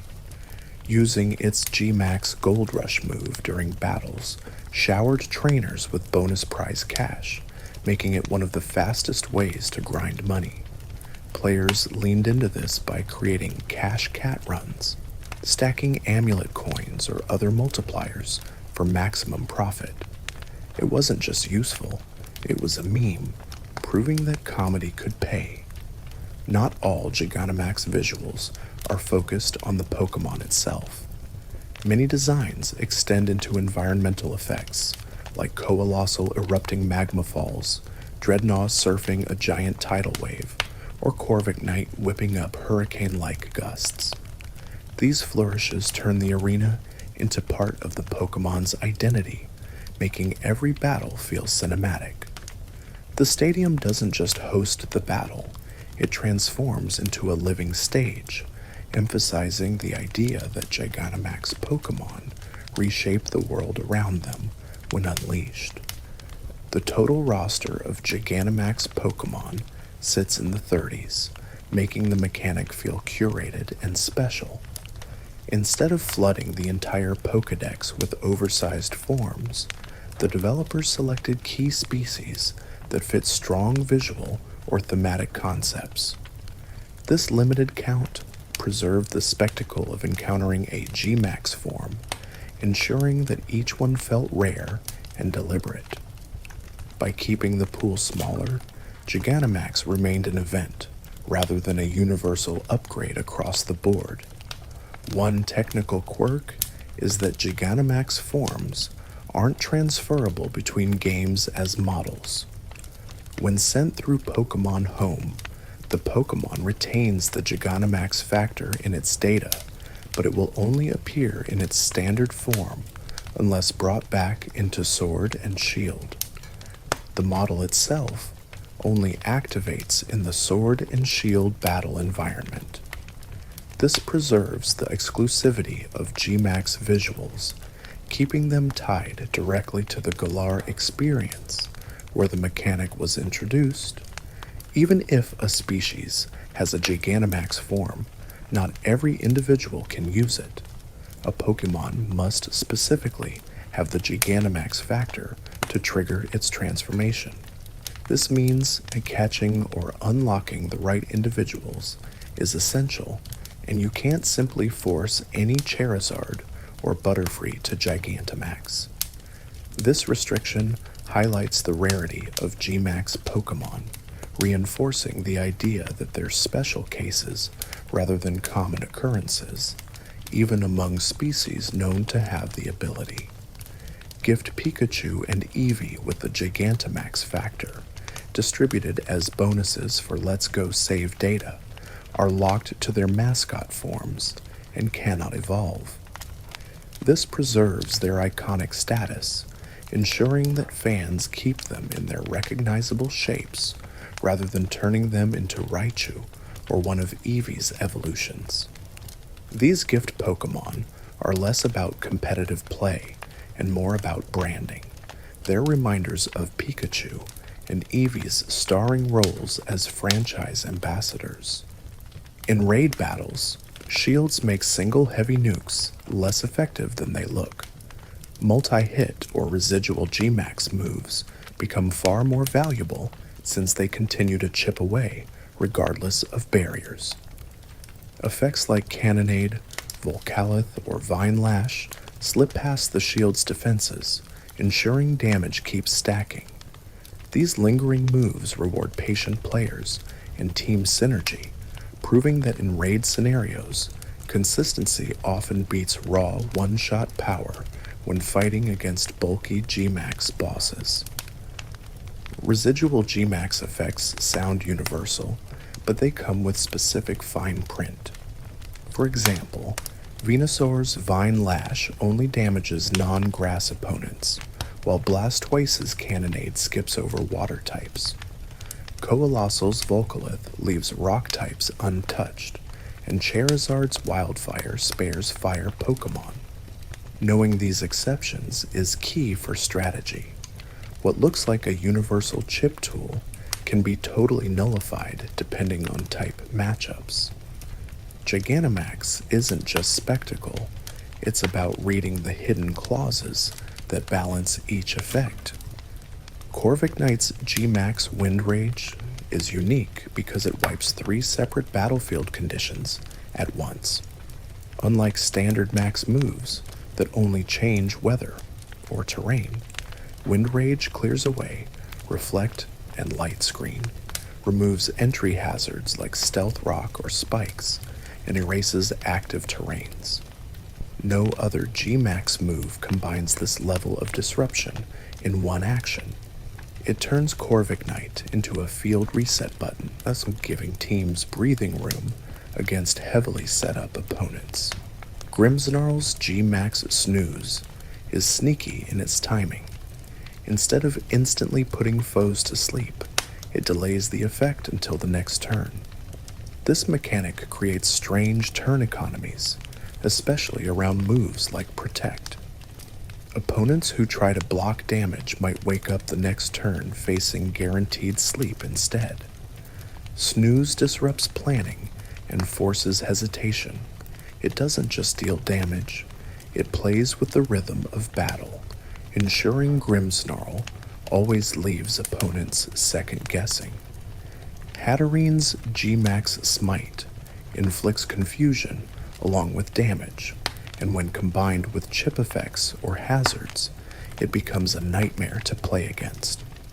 Confusion forces switches to avoid risky self-damage, but those switches feed directly into entry hazards from Steel Surge or Stone Surge.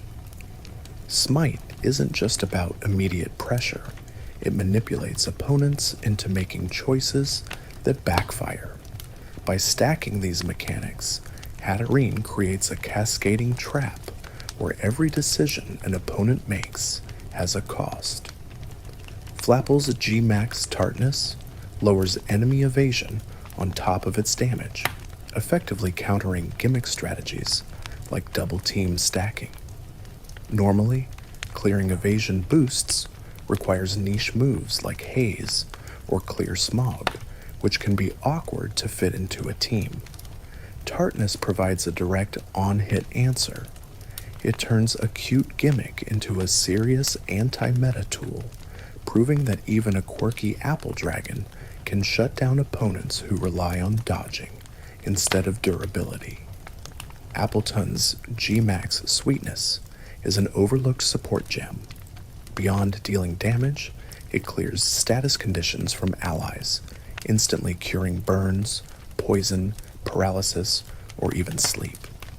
This opens creative strategies like using rest to fully heal, then having Sweetness erase the sleep drawback for immediate action. The combination turns Appleton into a dessert-flavored healer, synergizing with bulkier partners who thrive when freed from status. Sweetness proves that even sugary gimmicks can swing serious matches. Kingler's G-Max Foam Burst isn't just about damage. It harshly lowers speed, reshaping the tempo of battle. This debuff turns slower allies into mid-speed threats that suddenly outspeed weakened enemies for a few turns. When paired with Tailwind or Speed Control teammates, Foam Burst creates overwhelming offensive windows.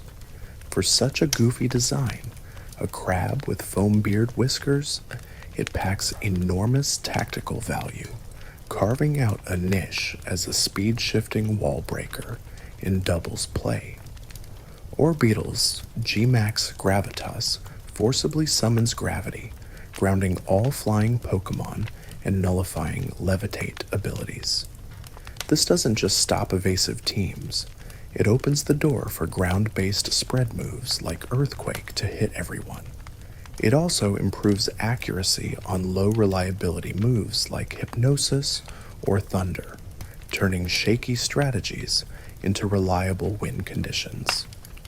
Gravitas makes Orbeetle's Gigantamax for more than a bug-themed spectacle. It's a battlefield engineer, shifting physics itself to favor its side. Sandaconda's G-Max Sandblast is more than just a trapping move. It not only prevents pivots, but also layers residual chip damage each turn, which stacks with existing sandstorm weather damage. This compounding effect steadily wears down even bulky opponents, punishing every stall attempt. Sandblast is less about the immediate KO and more about attrition. It creates a battlefield where opponents slowly crumble under constant chip pressure, all while trapped in a swirling sand vortex. Centiskorch's G-Max Centiferno is devastating against steel and grass defensive cores that rely on switching to cycle out threats. Because Centiferno traps foes and chips damage over time, it prevents opponents from freely pivoting into their usual resistances. Defensive walls that once comfortably absorbed hits find themselves locked in place, whittled down turn after turn. Against teams that depend on constant switches for survival, Centiferno becomes not just an attack, but a slow, burning checkmate. Copperaj's G-Max Steel Surge creates hazards that uniquely punish fairy and ice-type staples on entry. Unlike Stealth Rock, which scales damage by typing, Steel Surge's shards always deal Steel-type chip damage. This hits common fairy cores like Togekiss or Sylveon hard, while also shaving chunks off ice types who rarely have hazard resistance.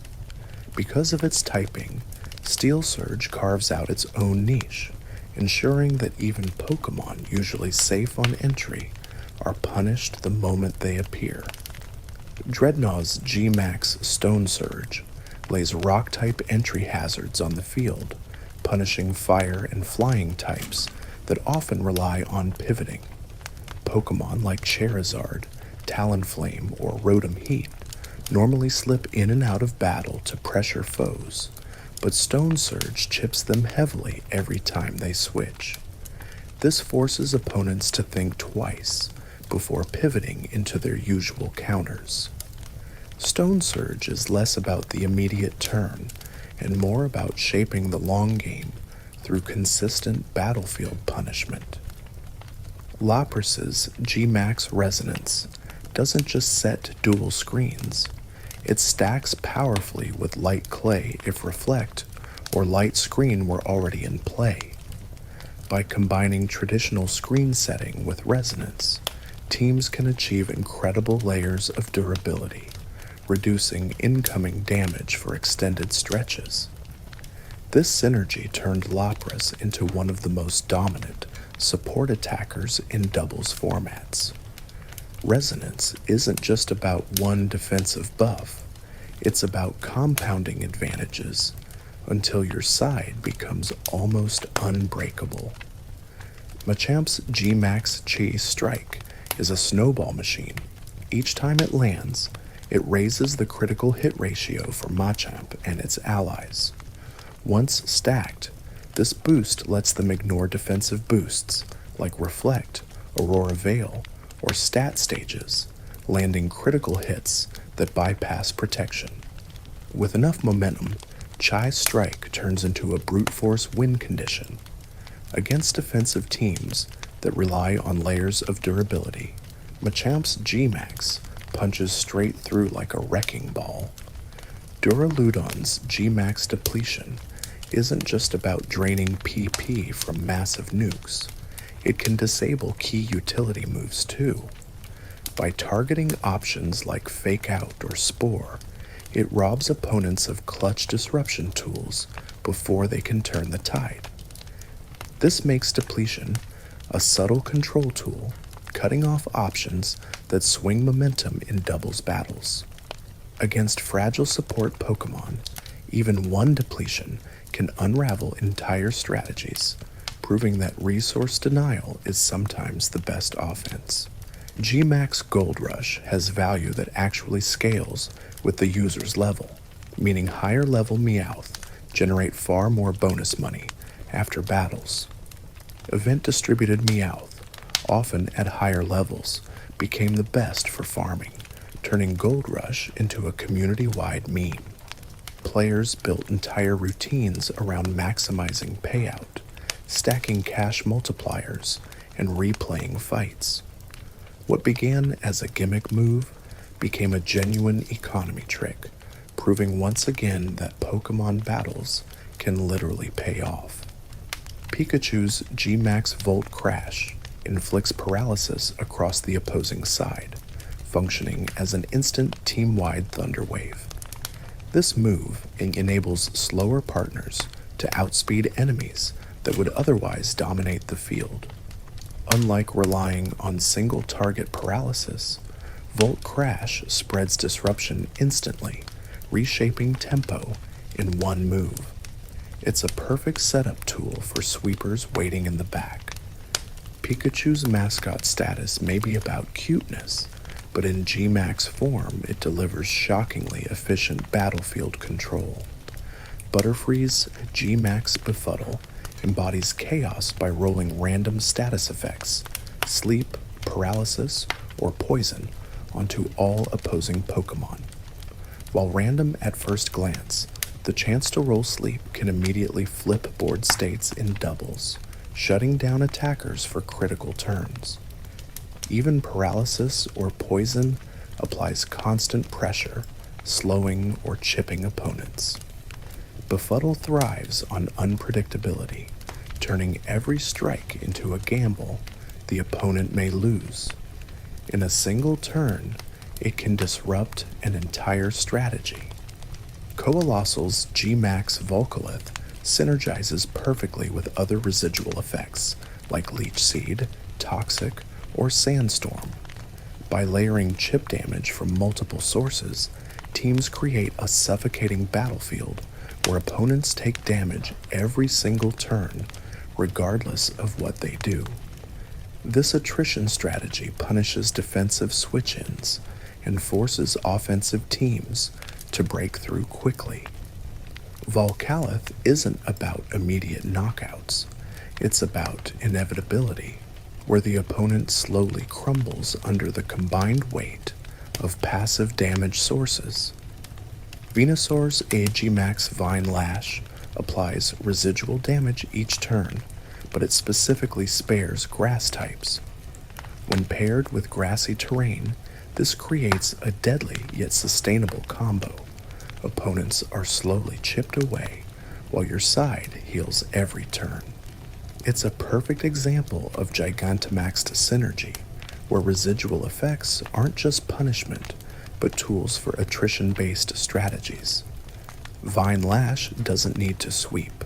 It simply ensures the opponent can't survive the long game. Blastoise's G-Max Cannonade helps push water-type balanced teams over critical thresholds. Bulky foes who might normally shrug off water hits now crumble under lingering chip, forcing switches or breakpoints they couldn't ignore. When layered with hazard pressure or support, Cannonade turns slow, methodical water teams into oppressive forces. What seems like just residual damage becomes the difference between a Pokémon hanging on with 10% HP or fainting outright. It's utility and pressure in one. Corviknight's G-Max Wind Rage uniquely denies electric terrain teams mid-push. By stripping terrain while also removing hazards and screens, it dismantles setup strategies in a single strike. Electric terrain, which powers up electric moves and blocks sleep, becomes useless once Wind Rage sweeps it away. This makes Corviknight not only a bulky utility Pokémon, but also a hard counter to terrain-reliant teams. Its G-Max move essentially turns the stadium itself into a fresh start. Gigantamax designs often include subtle lore nods hidden in their visuals. Garbodor's G-Max form features miniature toy references like cruise ships, poke dolls, and even toy guns buried in its trash pile, reflecting human wastefulness. Appleton's giant apple body carries decorative patterns that mimic orchard motifs. These flourishes tie designs back to world building, proving that Gigantamax isn't just about size. Each form is carefully detailed to carry cultural and environmental messages within its new silhouette. Gigantamax never impacted egg moves, breeding, or inheritance mechanics. The factor itself was simply a flag on a Pokémon, nothing more. Even if two Gigantamax-capable parents were bred, their offspring would not inherit the factor. This limitation kept the mechanic battle specific, ensuring Gmax remained something to be hunted, unlocked, or rewarded, rather than endlessly bred. It helped preserve rarity, reinforcing the idea that Gigantamax was about spectacle and exclusivity, not standard progression. In the wild area, Gmax raid dens were easy to identify, thanks to their unique visuals. Instead of the standard small red beams of light, Gmax dens erupted with much larger, thicker beams that could be seen from afar. During special event periods, these beams were even colored differently, signaling boosted Gmax spawns. This design created excitement across the wild area. Spotting a towering Gmax pillar instantly felt like finding buried treasure. Players who hosted Gigantamax raids often had a huge advantage. By soft resetting their own dens, hosts could repeatedly roll for specific Gmax Pokémon until the desired factor appeared. This mechanic created a divide between solo hosts and participants. Friends and strangers relied on hosts willing to share. It became a community ecosystem where generous hosts were celebrated and players who guarded their dens became minor legends for the rare Pokémon they held. One of the most social aspects of Sword and Shield was Gmax hunting through local or online raid sharing. Trainers often posted codes or used online forums to spread their dens, turning the wild area into a multiplayer hub. Hunting for Gigantamax Pokémon became less about grinding alone and more about communal loops of searching, sharing, and catching together. This transformed the wild area from an empty zone into a social, cooperative adventure. In raid battles, NPC allies were a gamble.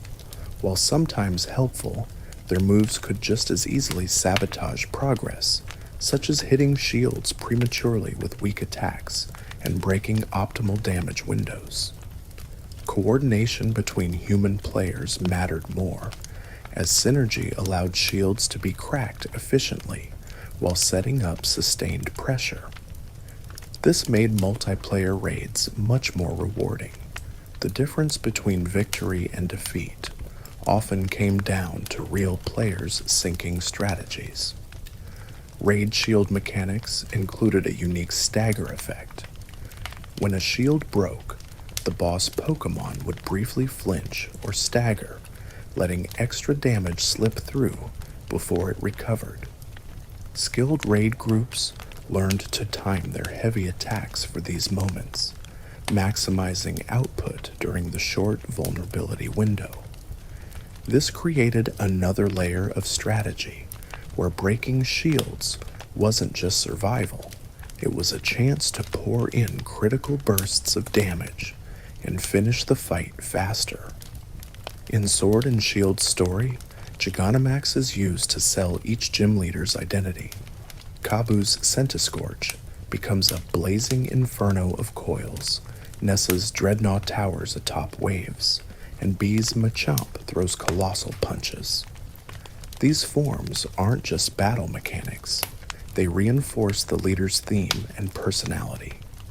Every gym feels memorable, not only for its puzzles or trainers, but for its climactic Gmax showdown, turning standard boss fights into cinematic set pieces.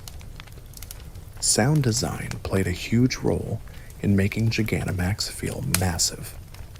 Pokémon cries were deepened into booming roars, while attacks carried explosive bass rumbles to emphasize their scale. Even footsteps were amplified to sound like stadium-shaking tremors. These effects made battles feel larger than life, immersing players in the kaiju atmosphere. It wasn't just about visuals. The audio sold the weight of the transformations, ensuring every Gmax turn felt like a world-shaking event. The camera work during Gigantamax battles was just as important as the models themselves.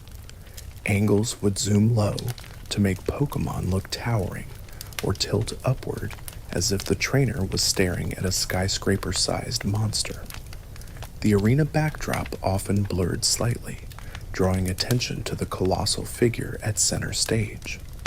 This gave every stadium a cinematic feel, making even repeat encounters feel like unique boss fights straight out of a monster movie.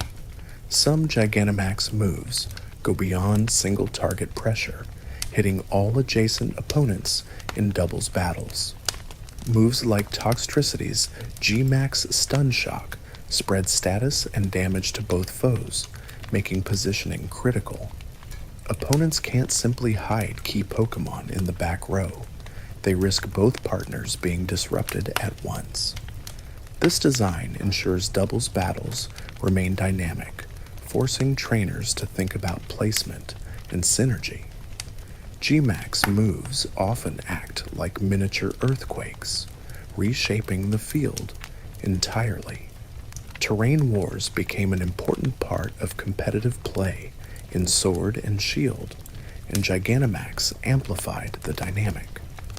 Max moves set terrains to boost their own types, while Corviknight's G-Max Wind Rage could wipe those terrains away mid-battle. This created a niche counterplay loop. Teams that relied heavily on terrain, like electric terrain squads, had to respect the possibility of sudden resets. Gigantamax wasn't just offense. It became a tug-of-war over battlefield control. Urshifu's Gigantamax forms broke one of the core stalling strategies against Dynamax. Normally, opponents could rely on Protect and Max Guard to burn out 3 G-Max turns, minimizing damage. But Urshifu's G-Max One Blow and Rapid Flow pierced through defensive shields, forcing trainers to rethink their entire stalling approach. Suddenly, matches weren't about waiting out G-Max safely.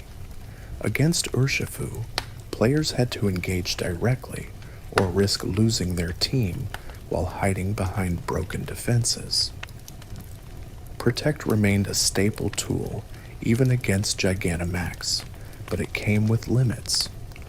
While Protect and Max Guard could block the direct hit from a G-Max move, they couldn't prevent residual chip damage from effects like Volcalith, Vine Lash, or Cannonade.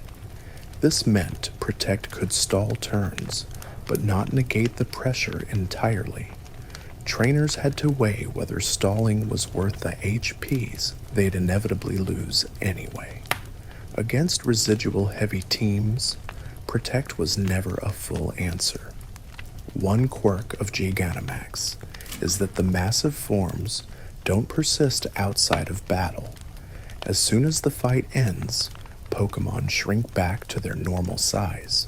There are no overworld giant models roaming the wild area, or cutscenes with skyscraper-sized Pikachu.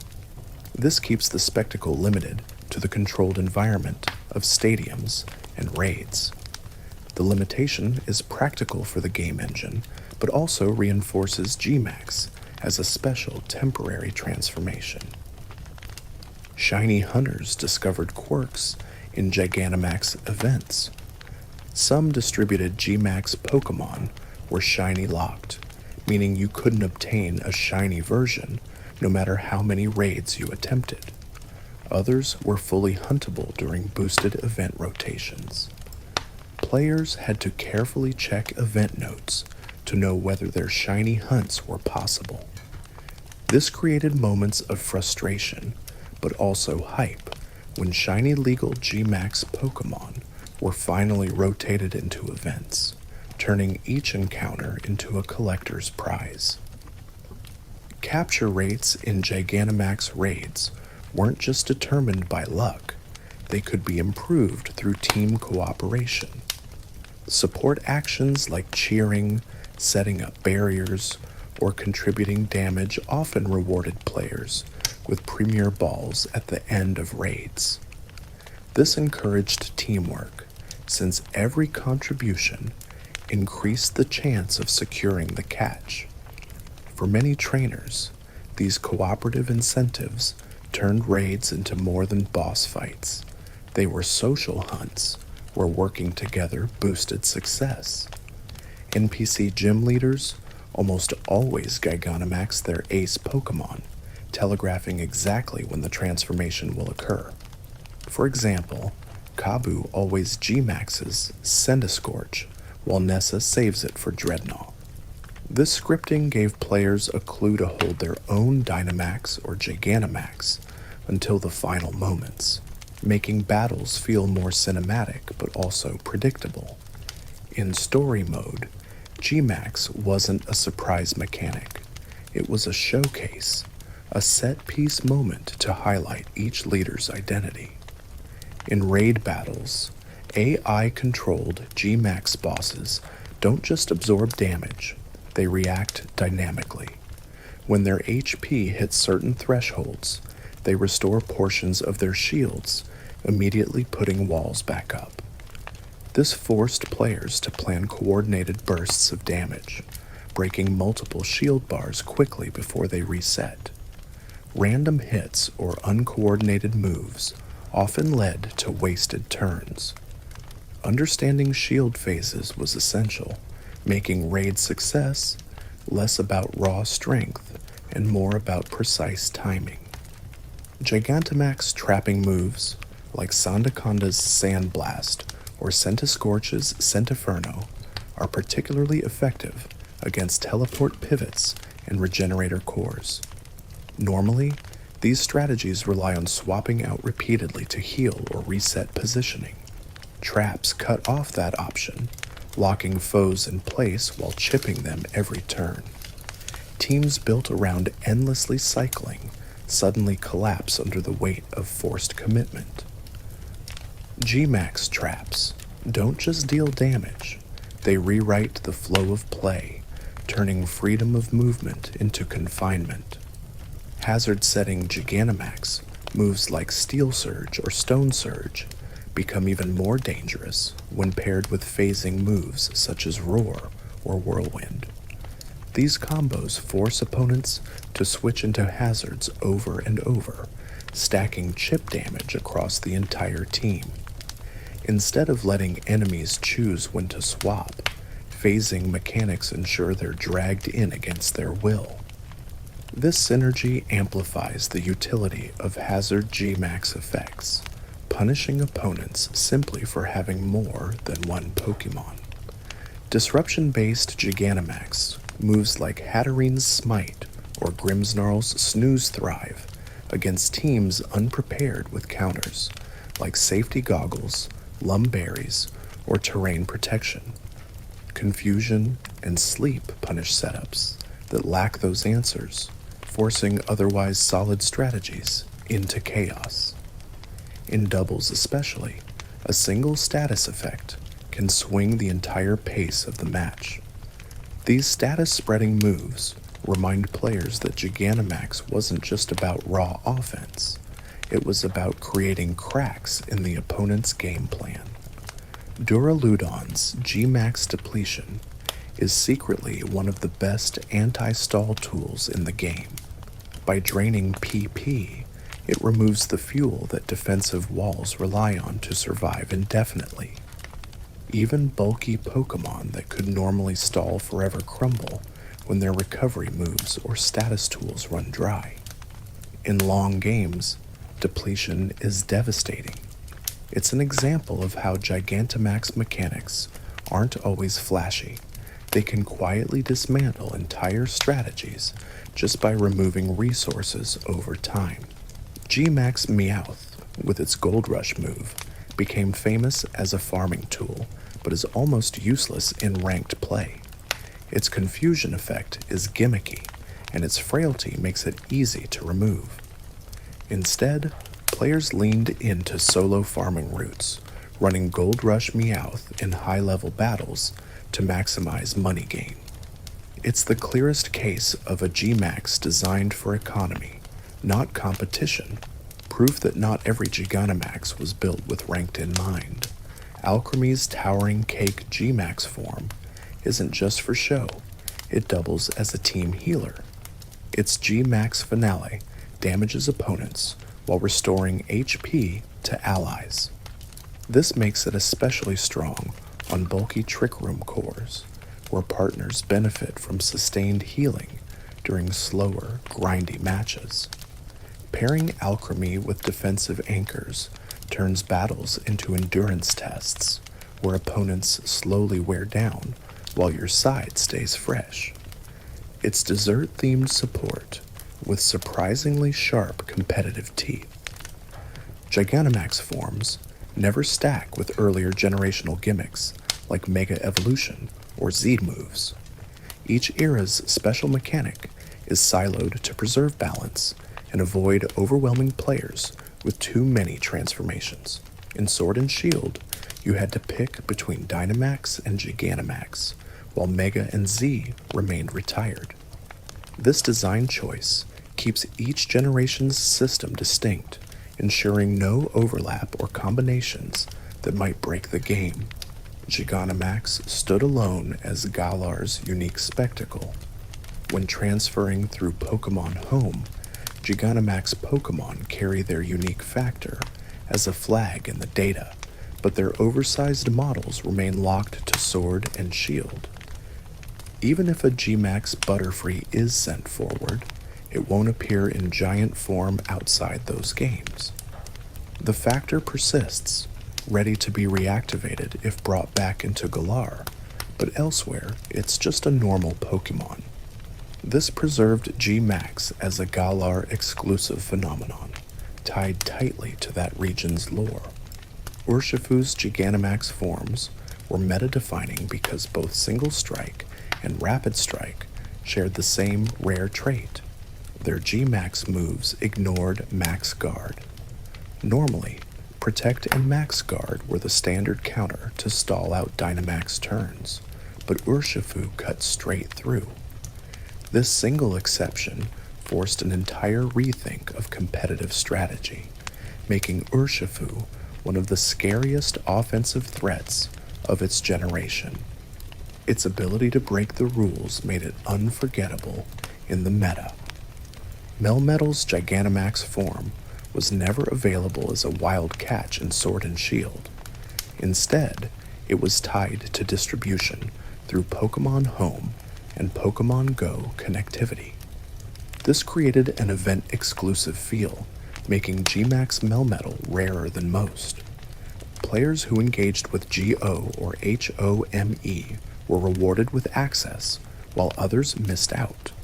Its exclusivity fit the mythical Pokemon theme, reinforcing Melmetal's status as a special reward rather than a standard raid encounter. Gigantamax version exclusives like Machamp in Sword and Gengar in Shield weren't just for flavor. They nudged players into community cooperation. To complete the Pokédex or expand their roster, trainers had to share raid codes and swapped-in access with friends or strangers online.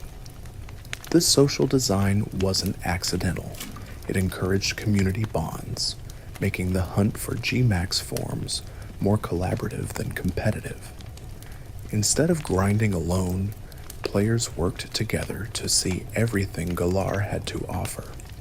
Event calendars often tied Gigantamax spawns to real-world holidays, creating fun themes for players. For example, candy-themed alchemy rotations appeared near Valentine's Day, while spooky Pokemon like Gengar or Grimmsnarl took center stage around Halloween. These rotations gave seasonal flavor to raids, ensuring the game world felt connected to real-world time. For collectors and casual players alike, these themed events kept G-Max hunting fresh and playful long after the main story had ended. Eevee's Gigantamax form wasn't built for competitive sweeping. It leaned into charm and disruption. Its G-Max Cuddle move spreads infatuation to opposite gender opponents, effectively buying free turns as enemies fail to move. While not a powerhouse in ranked battles, it became a fun, disruptive pick for casual play. Combined with its exaggerated fluffy design, Gmax Eevee showcased that not all Gmax Pokémon were about raw power. Some were meant to be cute, charming chaos. Pikachu's Gigantamax form, on the other hand, became a utility powerhouse. Its move Gmax Volt Crash spread paralysis across the entire opposing side, turning it into a setup machine. Rather than delivering knockouts, Pikachu's role was enabling slower partners to sweep by crippling opponents' speed. This highlighted Gigantamax as more than a power fantasy. Sometimes, the most valuable Gmax effects were about shaping tempo and control instead of chasing immediate damage numbers. Sword and Shield didn't rely heavily on direct balance patches to nerf or buff moves. Instead, the developers quietly adjusted the meta by tweaking event spawns. By boosting certain Gmax Pokémon in raids and reducing others, they indirectly influenced which forms saw more play. This soft touch approach kept the ecosystem dynamic without rewriting move data. Balance was less about coding changes and more about rotating availability to keep the player base experimenting. Wild area news updates served as quiet levers for Gigantamax availability. Every month, rotations changed which Gmax Pokémon were featured in dens, often without huge fanfare. Players who paid attention to the updates could hunt rare forms, while others missed their window. This drip-fed content strategy kept Gmax relevant well past launch, encouraging trainers to check back in regularly.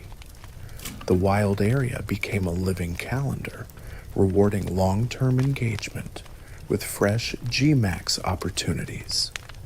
Even after the main story credits rolled, Gigantamax remained a hook for casual players. The sheer spectacle of raids, towering kaiju-sized Pokémon, dramatic visuals, and multiplayer lobbies kept people engaged. Not every player cared about competitive viability or shiny hunting, but the thrill of teaming up with friends to face oversized Snorlax or Butterfree was enough reason to keep playing. Gigantamax's spectacle value ensured the wild area never felt truly empty. Collectors pushed Gigantamax hunting further by chasing not just shinies, but shinies with matching ribbons or marks. A Gmax Butterfree with a title like the Cloud Watcher became a flex piece, proof of dedication and luck. These tiny details elevated Gigantamax collecting beyond simple completionism into prestige. Owning a rare shiny was good, but owning one with the right marks made it a status symbol. For some, that chase was the real endgame. Some Gigantamax Pokémon function best in singles, where traps and hazards wear down teams over time. Sandaconda's Sand Blast or Copperage's Steel Surge thrive in one-on-one endurance battles. In contrast, doubles play favors screens and status effects like Lapras's Resonance or Grimmsnarl's Snooze, where team coordination amplifies utility. This split shows how Gigantamax wasn't one-size-fits-all. Different moves found their niches in entirely different formats, proving that context defined their true value. One of the most important lessons in mastering Gigantamax was knowing when not to use it. Wasting your 3 turns on a poorly timed setup or against protect stalling could lose you the game. Coaching moments for competitive players often boiled down to restraint, holding Gmax until the board was primed. Gigantamax was a limited resource, and using it badly often mattered more than not having it at all. Timing was everything. The 3-turn cap on Gigantamax taught players the importance of sequencing. properly baiting max guards, but setting speed control or calculating chip damage became precision skills. Each G-Max move wasn't just about power, it was about how it fit into those 3 turns. Do you chip now for a sweep later? Do you push speed control to win the mirror? Gigantamax wasn't a brute mechanic, it was a crash course in turn-by-turn planning. Arena lighting during Gigantamax battles often shifted dramatically to reflect the type of your Pokémon. Fire G-Max forms cast warm, volcanic hues across the stadium, while water or ice transformations drenched the screen in cool blues. These palette changes weren't just visual flair, they heightened immersion, making each type feel distinct. Every stadium match looked like a personalized spectacle, as if the whole arena itself was bending to reflect your Pokémon's overwhelming energy. Sound cues became a subtle way to anticipate Gigantamax effects. Certain G-Max moves carried unique audio, like the rushing roar of wind from Corvic Knight's Wind Rage, or the grinding rock crash of Colossal's Volcalith. Experienced players learned to pick up on these cues instantly, preparing counterplays before the visual animation even ended. These small touches emphasized how Gigantamax wasn't just about size, it was about audio-visual storytelling that fed directly into gameplay strategy. For raid hunters, internet stability mattered more than raw strength. If a host disconnected during a Gigantamax raid, the battle could end prematurely, voiding rewards for everyone. This made finding reliable hosts critical, especially when rare G-Max Pokémon were at stake. Entire communities developed etiquette around hosting and joining raids, reminding players that the thrill of the hunt wasn't just about mechanics. It was about trust and technical stability in multiplayer spaces. To help players find their targets, community maps of the wild area were created labeling every optimal den spawn for each Gigantamax species. These guides became essential for collectors, saving hours of guesswork. Players shared color-coded charts, raid seed calculators, and tips on boosting spawn odds. It turned the wild area into less of a mystery and more of a shared project, everyone piecing together the puzzle of where and when to catch specific G-Max forms. Not all Gigantamax raids were simple brawls.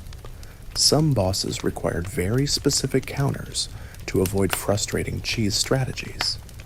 Abilities like Mold Breaker were needed to bypass annoying immunities, while moves like Clear Smog Reset Stat boost to stop endless cycling. Without these tools, raids could drag on painfully or even fail.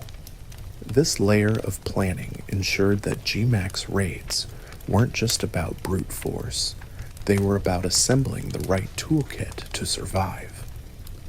Gigantamax distilled Pokemon's long-standing kaiju fantasy into a playable mechanic.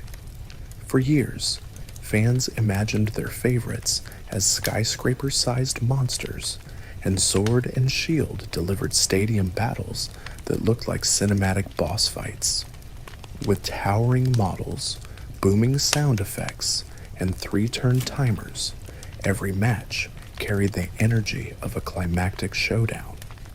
It was spectacle turned into strategy, blending the atmosphere of Godzilla films with Pokemon's iconic battle system in a way that felt instantly memorable. At its core, Gigantamax can be summed up in one clean takeaway. It's Dynamax plus one twist. You get the same HP boost as normal Dynamax, but with a bespoke giant model and a single species-locked super move. That's the formula: short, explosive, and strategic. 3 turns of cinematic power, a unique move that changes the battlefield, and a design that makes your partner feel larger than life. Gigantamax distilled complexity into a simple, striking package. And that's it. 200 facts about the towering world of Gigantamax. From traps that lock foes in place, to residual vines, waves, and wildfire slowly eating away at HP, to the simple charm of a cake tower or a meadow blooming on Snorlax's belly, Gigantamax was never just about size. It was about spectacle, about strategy, and about giving old favorites new life on the biggest stage possible. If you made it this far, you're a true fan. And here's the twist. The next G-Max surprise might just be that you still aren't subscribed. So hit that button, ring the bell, and join us for the next late night dive into Pokemon's deepest mechanics and hidden lore. For now, let the arena lights dim, the crowd noise fade, and your mind drift. Thanks for watching, and good night, trainer.